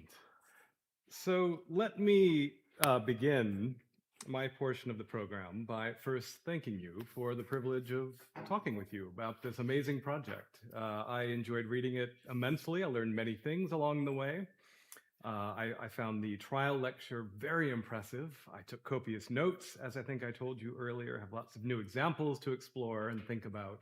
So thank you for this. And fortunately for me, Desiree already gave a nice, really elegant summary of the project, so I don't need to do that. We know what you did. You know what you did. We've heard about it for the last several hours. But what I just want to do is just take a moment and flag what I think is one of its many virtues, the project's virtues. I think it's easy to take for granted in a really rich interdisciplinary environment like RITMO how hard it is to do interdisciplinary work. You're surrounded by people working in philosophy, musicology, robotics, psychology, cognitive neuroscience, AI, whatever else, entrainment studies, all the cool things that go on here. And I think it's easy to take for granted that this is just how it is everywhere, but it's not. I can promise you that. And so the fact that you put together such a rich and I think skillfully integrated interdisciplinary project with philosophy, and you actually did experiment. You talked to people and you did experiments. That's crazy. And you did it. You pulled it off. So congratulations on that. I'm really impressed and I'm really delighted to have the opportunity to talk to you about this. So I'm just going to ask you some questions. I don't have any slides, unlike the first opponent with her beautiful PowerPoint. I'm just going to ask you a couple questions and let's just see where they go. So how about, let's start with a rather general question. And this is one I don't have a good answer to. So I really love the topic of unfamiliarity and novelty. And I'm puzzled why you think this is not a topic that has received more attention from phenomenologists. Novelty and surprise, these are experiences that are part of everyday life, both at a very small level. So for example, this is a novelty. Sorry if I keep adjusting this microphone that's rubbing on my neck. This is a novel experience for me, and it's annoying me. I'll stop doing it in a second, but it's falling on my collar and annoying me. I'm surprised by how annoying it is. And so, oh, I think it actually just came off. So point is, it happens all the time. Oh wait, I think I got it. That's better. Okay. Yeah. I think it out someplace. Sorry, I kept falling. There we go. Okay. Yes.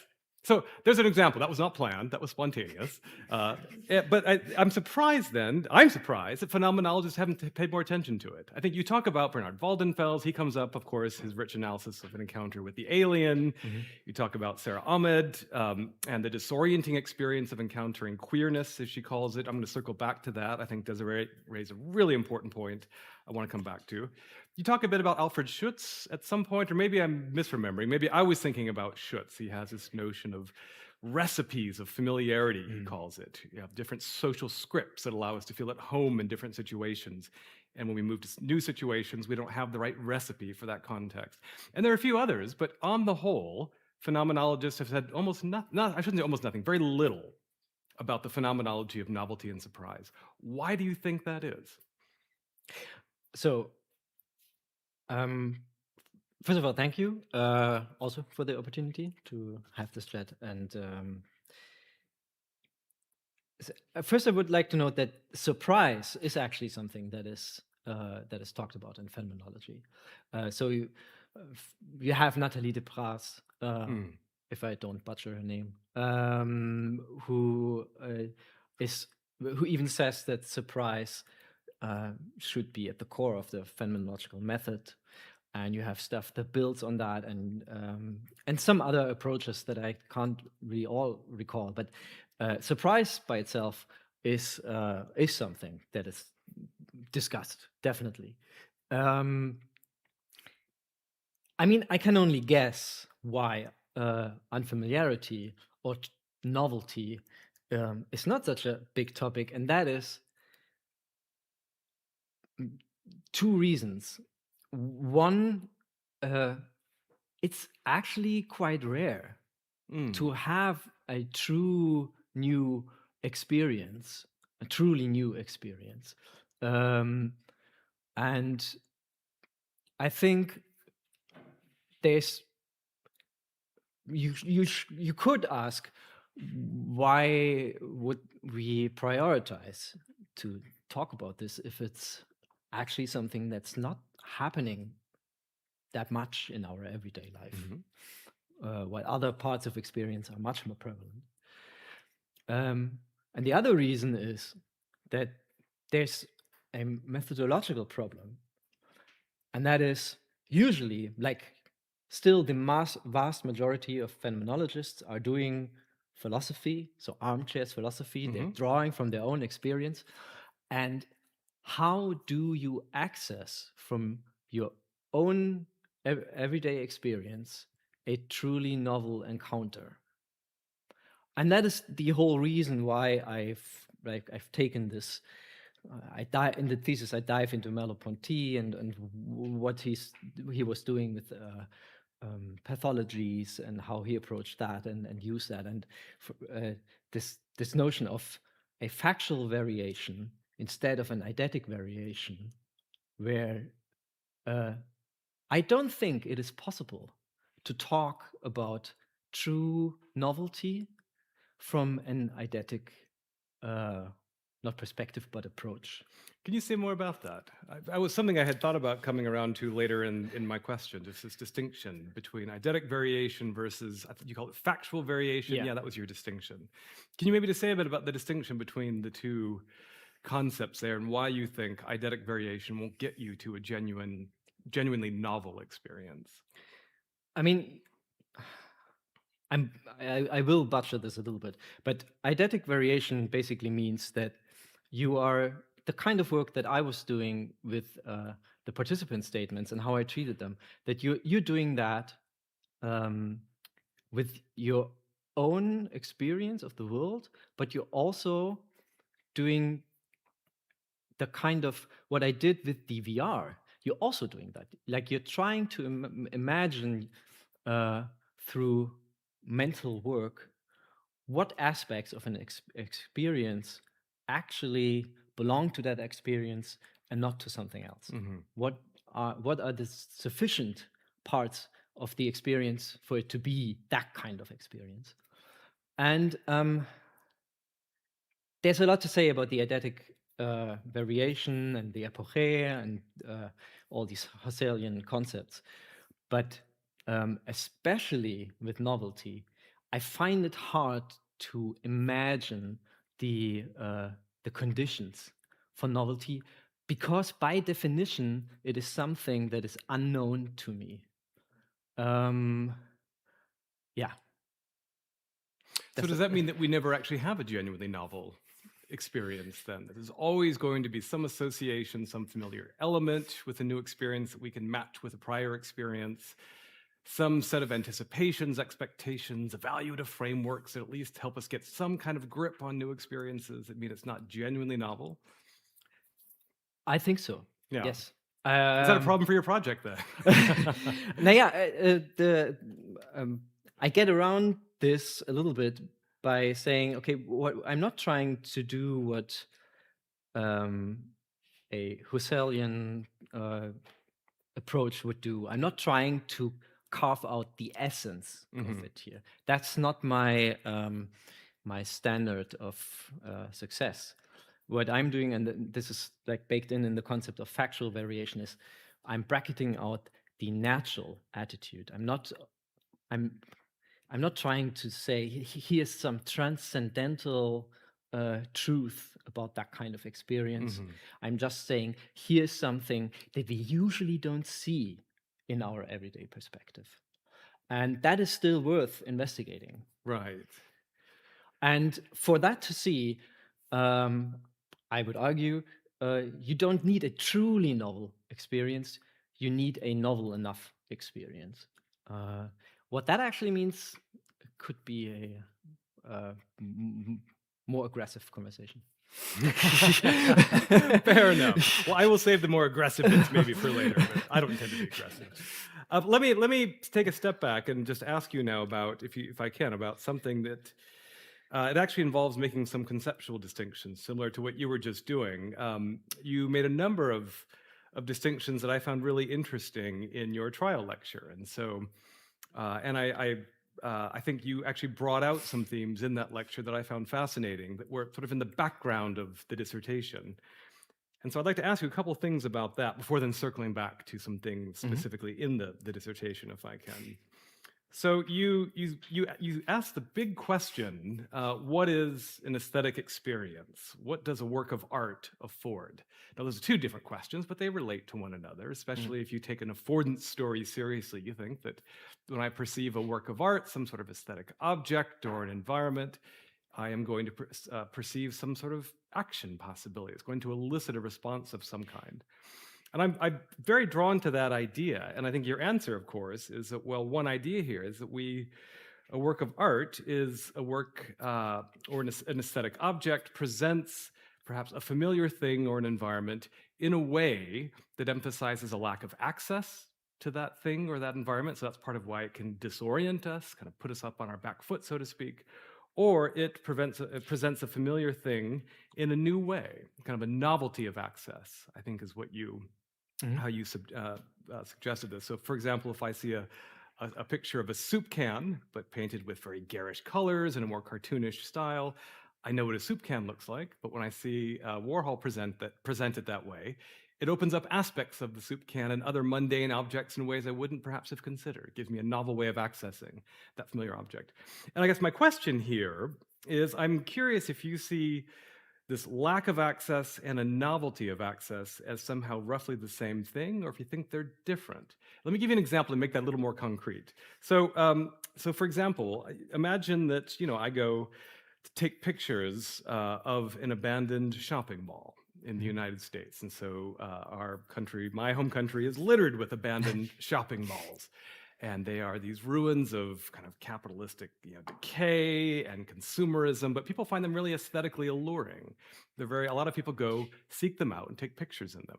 Now, it's one thing for me to walk through an abandoned shopping mall and kind of see all the different affordances that I can no longer access. The doors that no longer work, abandoned cash registers, escalators that no longer move in any direction.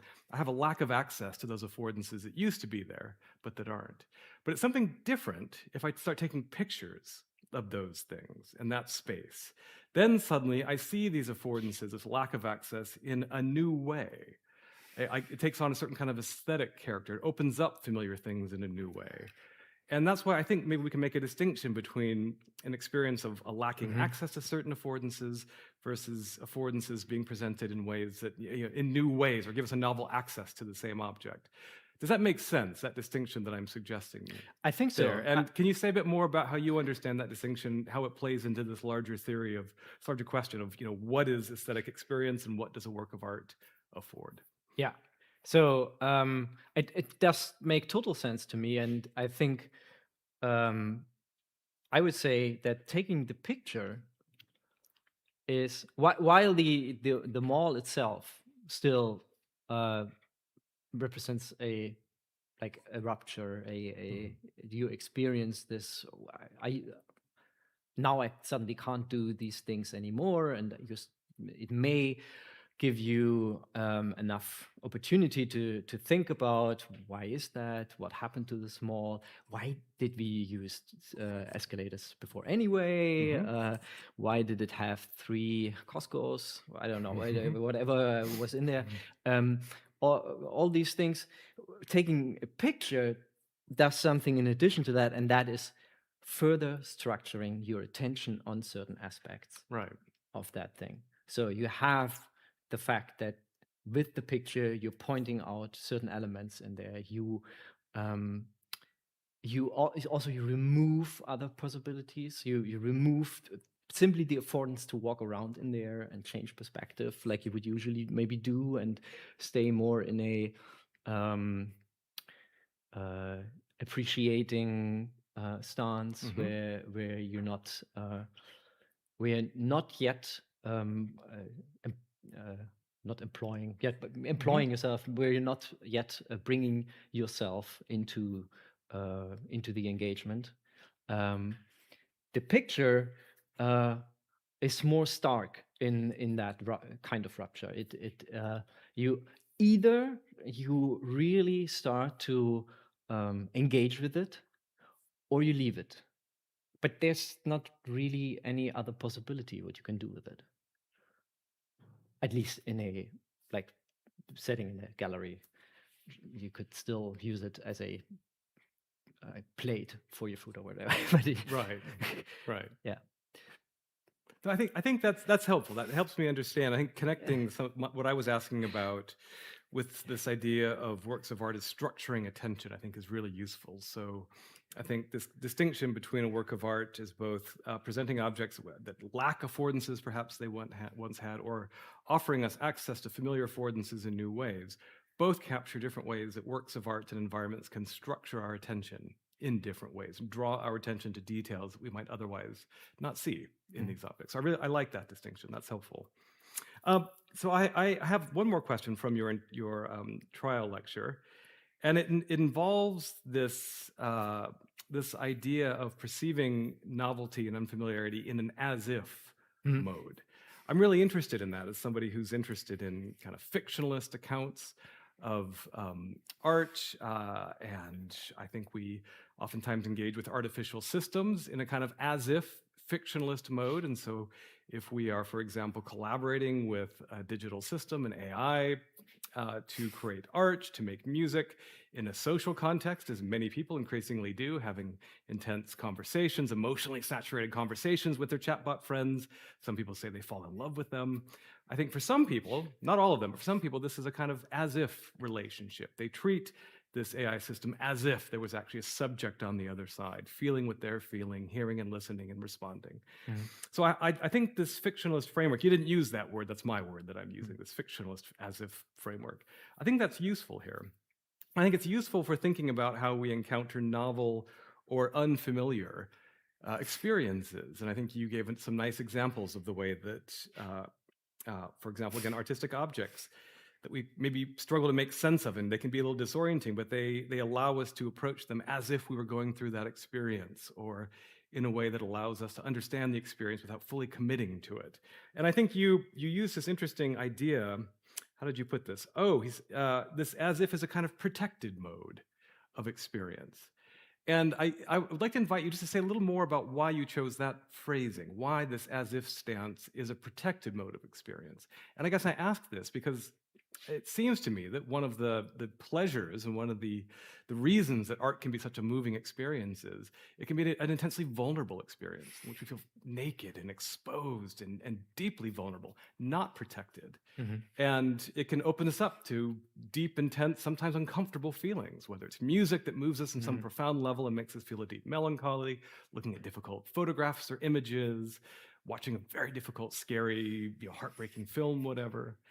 So can you tell me a bit about why you made this jump from an as-if mode to characterizing it as a kind of protected mode of engagement? Does that sit in tension, perhaps, with the way that art, encountering artistic objects and unfamiliarity and novelty can be a vulnerable and risky experience? Yeah. So I think I first started to call it that when I was looking into Murray and the actively creating belief. And Murray talks about how this is a liminal trance. So you are aware that this is not real, but you choose to stay with it. And you know that this is a choice. You are not maybe consciously constantly aware of that, but you are like in the back of your mind, you know that if this feels too hard or too emotional in a way that you don't like or something like that, all you need to do is turn away. And that allows you to play out the belief and the emotions connected to it and everything. Now this is my interpretation, my answer. Not as it's not part of the thesis or anything. But I would say that this allows you to go further with this kind of emotion, then one way to go further with that, then you would maybe allow yourself an everyday life, usually, except for when you're forced to. And secondly, you can use this as a scaffolding mechanism. You can actually say, now I want to experience that kind of emotion, even if it's sadness, even if it's vulnerability, because in the back of my mind, I know I have this easy pull that I can, but I would also stress that it is not as protected as it may seem, because of course this has consequences for you. That's where we get to the sedimentation part. That like if you the kind of experiences you have are not just simulations, so they actually leave traces, of course. So it's not just a steam valve, I think, or something like that, where it is shaping who you are if you engage with it, especially if you do it in a very intense way or repetitive, so it has an impact within that experience and that stays with you. Yeah, no, fair enough. And I take that point. I think that's a good answer. As you were talking, I was just thinking, though, I was thinking about moments when I'm especially moved by a movie, for example. I think the as if kind of framing tends, or veil, however you want to frame it, drops. And I often forget that I'm just watching a movie. I mean, at one level, of course, I don't. But I think part of the immersive quality of aesthetic experience, whether it's again music or art or something like that, is to kind of allow ourselves to be kind of throw ourselves into the work of art such that as if stance becomes very tenuous and perhaps even drops away at certain aspects of the experiences. I guess that's why I was pressing that a little bit, because I was curious how strong you want to hold on to that as part of the experience. I think that's why Murray called this a trance. Yeah. It's not like it's not a conscious choice that you're making to stay in there, right? But it is somehow, maybe subconsciously, maybe on a level that we haven't yet described or whatever, but it is a decision, but it is you need a reason to it, like you need motivation to go into it, but you also need motivation to go out of it, is what I would say from where I'm standing now. So this is not, I haven't really thought this through, but that would be my gut feeling. Fair. Yep. Good answer. Can I switch gears a little bit? I want to ask you about a couple of things that you say, and I'm just curious why you say them. Sure. And to be more precise about that, I think the first question has to do with why you felt you needed to develop a new concept to replace Gibson's affordances. So you start off the dissertation with about 100 to 150 pages of very rich, very broad-ranging kind of theoretical background. You cover a lot of ground. You set up a lot of concepts, and you bring a lot of just kind of conceptual resources to bear on your topic, and that's really rich.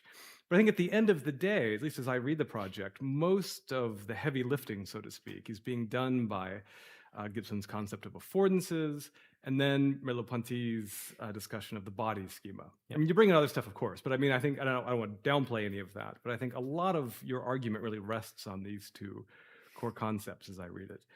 And I think what's interesting to me is that you felt that Gibson's notion of affordances wasn't doing enough for you, so you had to come up with this mediating action potentials idea, which is certainly adjacent, I think, to Gibson's affordances, and it certainly gives it a more an activist flavor, I think, which is what you want to do. But can you tell me a bit more about why you think you needed this new concept to kind of unpack your argument? What work do you see that doing that you think that affordances can't do for you? And maybe, sorry, just to, if I can start by saying, can you just remind us what that concept is for you, for the audience who has not read your 500-word dissertation, and isn't intimately familiar with your concept. Just remind us, what does that concept do for you? What is it? And why did you think you needed to develop this new concept?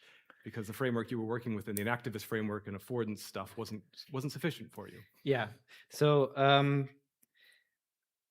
for one, I didn't want to speak not only in terms of an activist terminology, because this was supposed to be accessible. The thesis was supposed to be accessible from a more interdisciplinary standpoint, and affordances are probably that concept that most people who think about action and perception know about.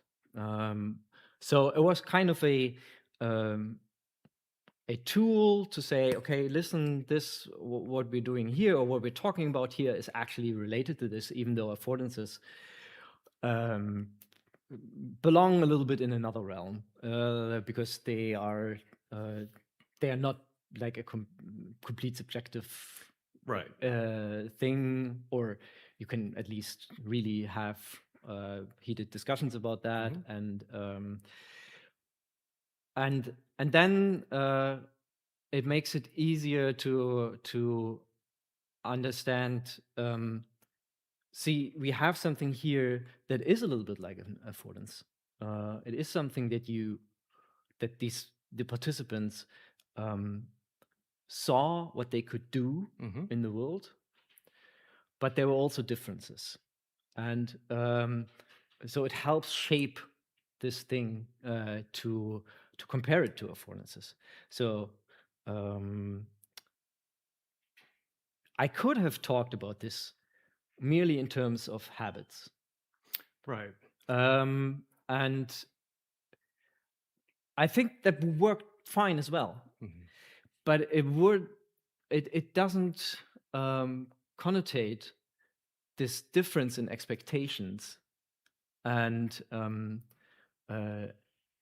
as bringing in affordances does, because in affordances is really clear that it's not only something we do with our body, that it's not only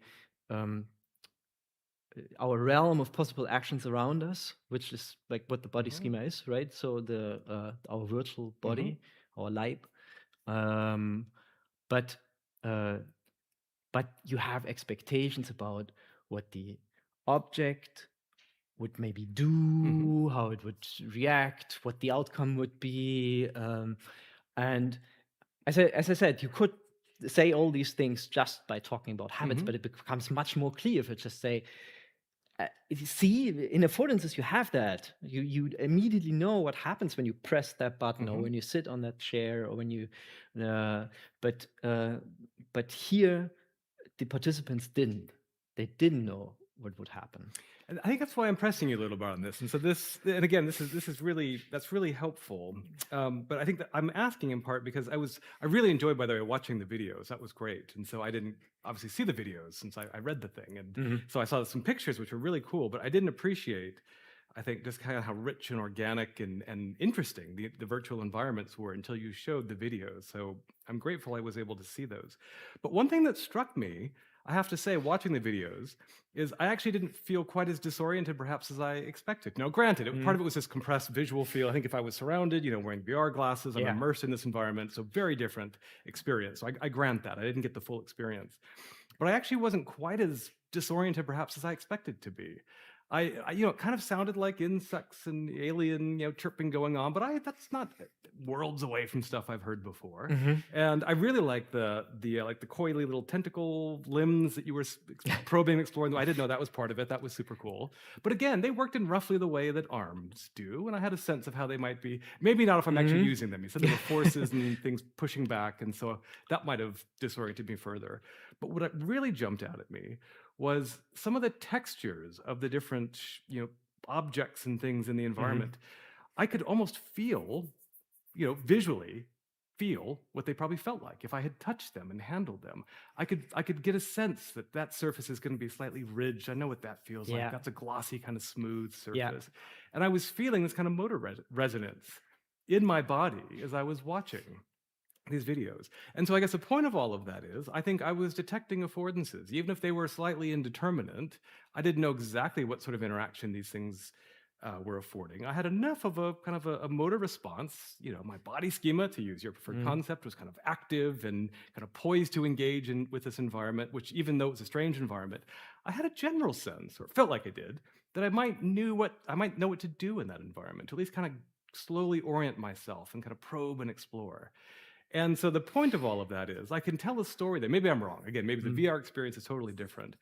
But it seems to me that an affordance framework coupled with, Merleau-Ponty's body schema can give us a pretty rich way of accounting for the various dynamics through which we get a grip on environments like that. So I think I'm just, if I can just kind of gently press you a bit more to say a bit more about what this extra concept, this mediating action potentials, is doing, when it seems you might think there's enough of a story already to tell about what's happening here with affordances, which are relational. They're not just in the environment. Affordances solicit motor responses, and the body schema acts and responds in kind. Is that clear, that question? Yeah, I think so. So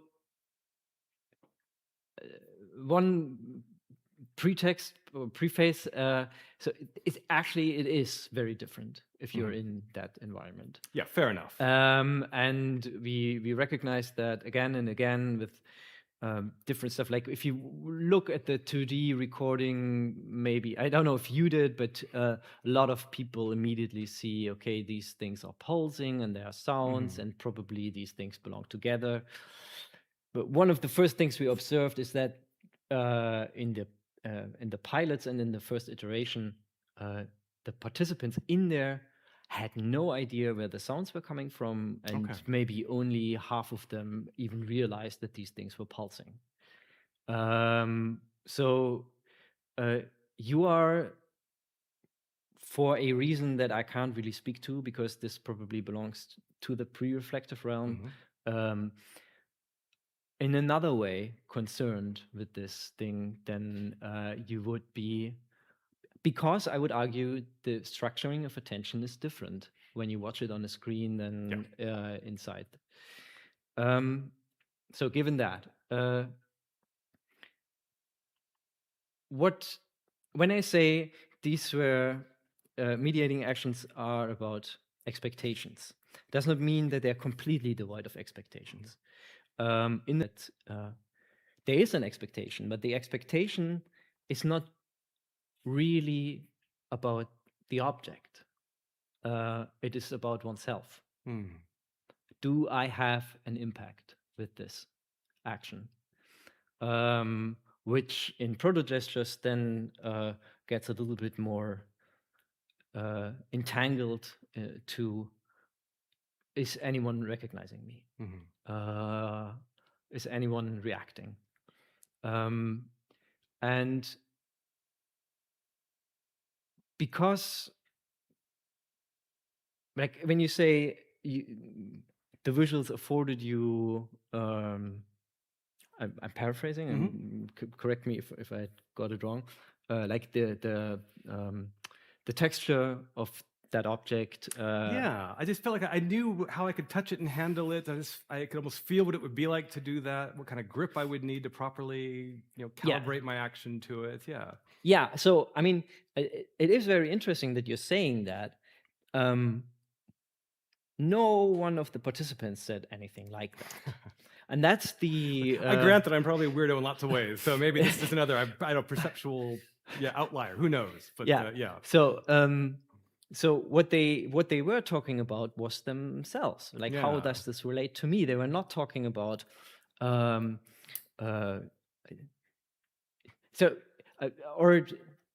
not trying to speak in absolutes here, because there were occasions where people talked about, at first I expected I can simply grab this thing, but then I realized I couldn't. And so, but these, I would say then this is an example where that was a breakdown of the affordance of the habitual access that you usually have. So, right? So the disorientation not only happens in that moment when you enter the whole thing and it is spatially disorienting or visually disorienting, or because, you can't visually place these things in comparison to other things you have experienced before. But it also it's actually there were continuously small disruptions all the time where Right. people realized that this thing isn't what I expected it to be, and then this cycle started, and then they started to do more. Sometimes it started before, but Yeah. sometimes they thought it is something Right. that is a thing and or an aspect of a thing, and then they realized it isn't, and then they started to approach it for a while in this in this style that I described with this cycle. Yep, that makes sense. And again, I think a lot of what I'm saying has to do with the fact that I'm just passively sitting there. Well, not passively if you're an activist, but at least I'm sitting watching a video play versus being immersed in this environment, which would be a very different experience. So I grant you that. And so I think a lot of my questions just simply come from adopting a different stance than I would have had if I was actually wearing the glasses. So time is getting on. You've been talking for hours now. You've got to be tired. As lovely and as rich as this has been, so I'm not going to ask too many more questions. We'll stop soon, maybe just one or two more. You mentioned an experience of self in your answer to my question. That's something I wanted to ask you about because I'm someone who's interested in philosophical approaches to the self and personal identity. I'm interested in what these different ways of thinking about cognition and emotions do for our models of the self. So what is an active view of the self versus other views of the self? And you talked about Dan Zahavi's minimal self at a couple of points. That was something that you were engaging with, a concept you were engaging with. I think this was, you came up in section 2.5, the self as a process of what matters, which I really like. And then a bit later, I think, was it cyclical and self-enabling effective signification? That was later in the dissertation. And I guess my question is, so Dan has this notion. So not quite a question yet. I'm a bit of a ramble, then I'll get to the question. So Dan has this notion of the minimal self, which, as you know, of course, is for Dan, the minimal self is a pre-reflective structure of consciousness. So anytime we have a conscious state, whether it's thinking of my mother's house back in California, whether it's feeling a twinge in my back, starting to get hungry, thinking about a beer I want to have later, whatever, all of these experiences, these conscious experiences, are pre-reflectively given to me as mine. They're not free-floating conscious states. That I know that experience happening at this moment is mine. That's a minimal form of self-consciousness, a minimal self that he thinks is an invariant structure of every conscious state. Now, I'm really sympathetic to that. I think it's a way of understanding some of the deepest structures of conscious experiences. It's a way of getting at sort of core structural features, a phenomenology of our experiences. But it also, I think some people have felt, is still a bit Cartesian, disembodied, that you can give a rich account of what that self-conscious, that self-awareness is, without ever really saying much at all about the body or the world. And Dan, of course, is not immune to these worries and criticisms. He has a story he can tell about that. But my question here is, you are dealing with a really rich and active, world-involving way of thinking about the mind, about the self, and this notion of, again, how did you put this self-enabling cycle of affect and action? These are really cyclical, world-involving dynamics through which we become curious about the world, we probe, explore, other affective states come into bear, we explore further. At the same time, we're exploring our world, we're kind of building up our own self in relation to that world. That's a very different way of thinking about the self, at least as I understand this model, from Dan's minimal self, which again, according to one construal, is pretty self-enclosed, pretty Cartesian. And so can you help me understand, why do you think, what does your view of the self say, or how do you situate your view of the self in relation to a more minimal, arguably Cartesian way of thinking about the self? Are you offering a competing account? Is there still space in your model of the self for something like Dan's minimal self? So I don't want to make a statement about models with this thesis. What I was trying to show is that you can use these observations and apply them to models or compare them to models. I do that in other instances as well, like the amending self-awareness and I forgot, but there were more. What did strike me was that for most of the participants, in the end of this short time frame, this short, uh, in this short time frame, usually they didn't get to a point where they actually like felt entangled with the objects. There were a couple of examples, and where that happened, but for the most part, it didn't. So they were kind of either neutral, sometimes disappointed, but they just went on to the next and the next and the next. And in the end, they described that the experience felt unowned. Oh. So unowned is actually my term. I can't remember what the actual phrasing was, but they still felt like I had that in the slide about presence actually. Like they felt absorbed there, but they often didn't feel like really present.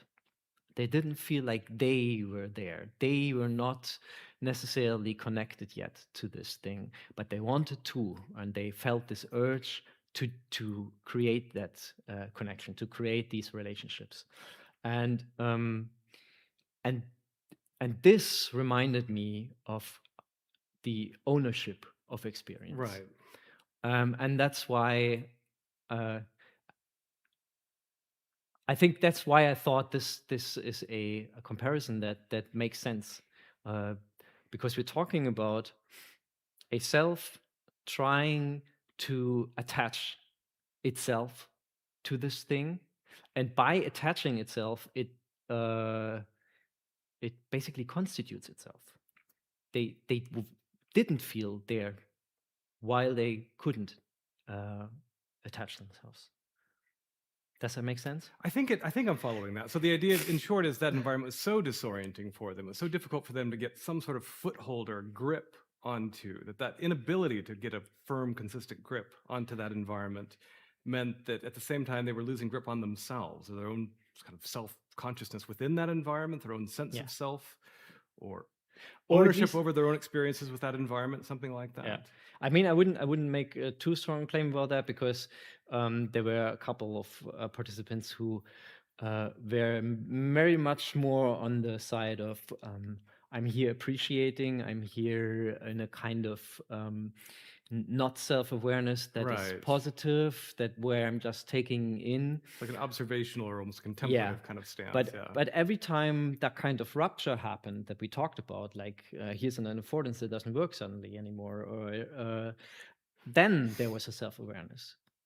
But a self-awareness in the sense of what am I here? Like what's happening? Yeah. Yeah, great. Final, very short question. Desiree already asked it. I'm going to ask it again. What was the most surprising thing that you encountered during the time that you did this research? Something unexpected? Something novel? I mean, like, I didn't expect to see no reflective thinking, no mental operations at all. I didn't expect that. I mean, we did start out, as I said, trying to see if people did comparisons, if they did all these kinds of how would they work with associations and stuff like that, right? How would they bring their narratives in? How would they and that just wasn't there. And so that was definitely the biggest surprise. That changed basically the nature of the project to a high degree. Something else that really surprised me was how much fun it was to talk to these people. That's a nice surprise. That's yeah, good. And it was actually really, like diving into these artworks and stuff like that. That was also really satisfying. But having this kind of conversation for such a long time, and I was surprised how motivated people were to actually do that and stay with it and do this hour-long or sometimes even longer interview, because they were fascinated themselves, but by how their experience suddenly became apparent to them, and how detached from it they were before, I guess. That's great. They had so much fun doing that, and that's why I also had so much fun with them. Well, I think that's a perfect note on which to end my conversation with you. I had fun talking to you, but that was not surprising. I suspected I would. So I enjoyed it immensely. I'm delighted that I had the opportunity to do this. And so thanks for answering my questions. And thanks for letting me be part of this fantastic experience. So well done. Thanks. Thank you.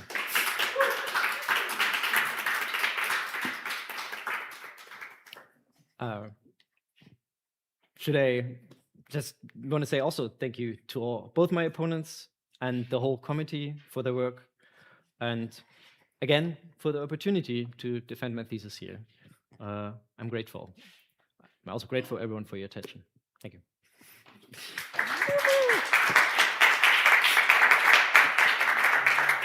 Thank you very much to the candidate and to the second opponent. On behalf of the Faculty of Humanities, I would like to thank the candidate and the evaluation committee for carrying out this public defense in an interesting and inspiring manner. I now declare these proceedings that they are at an end. Disputatio per acta est.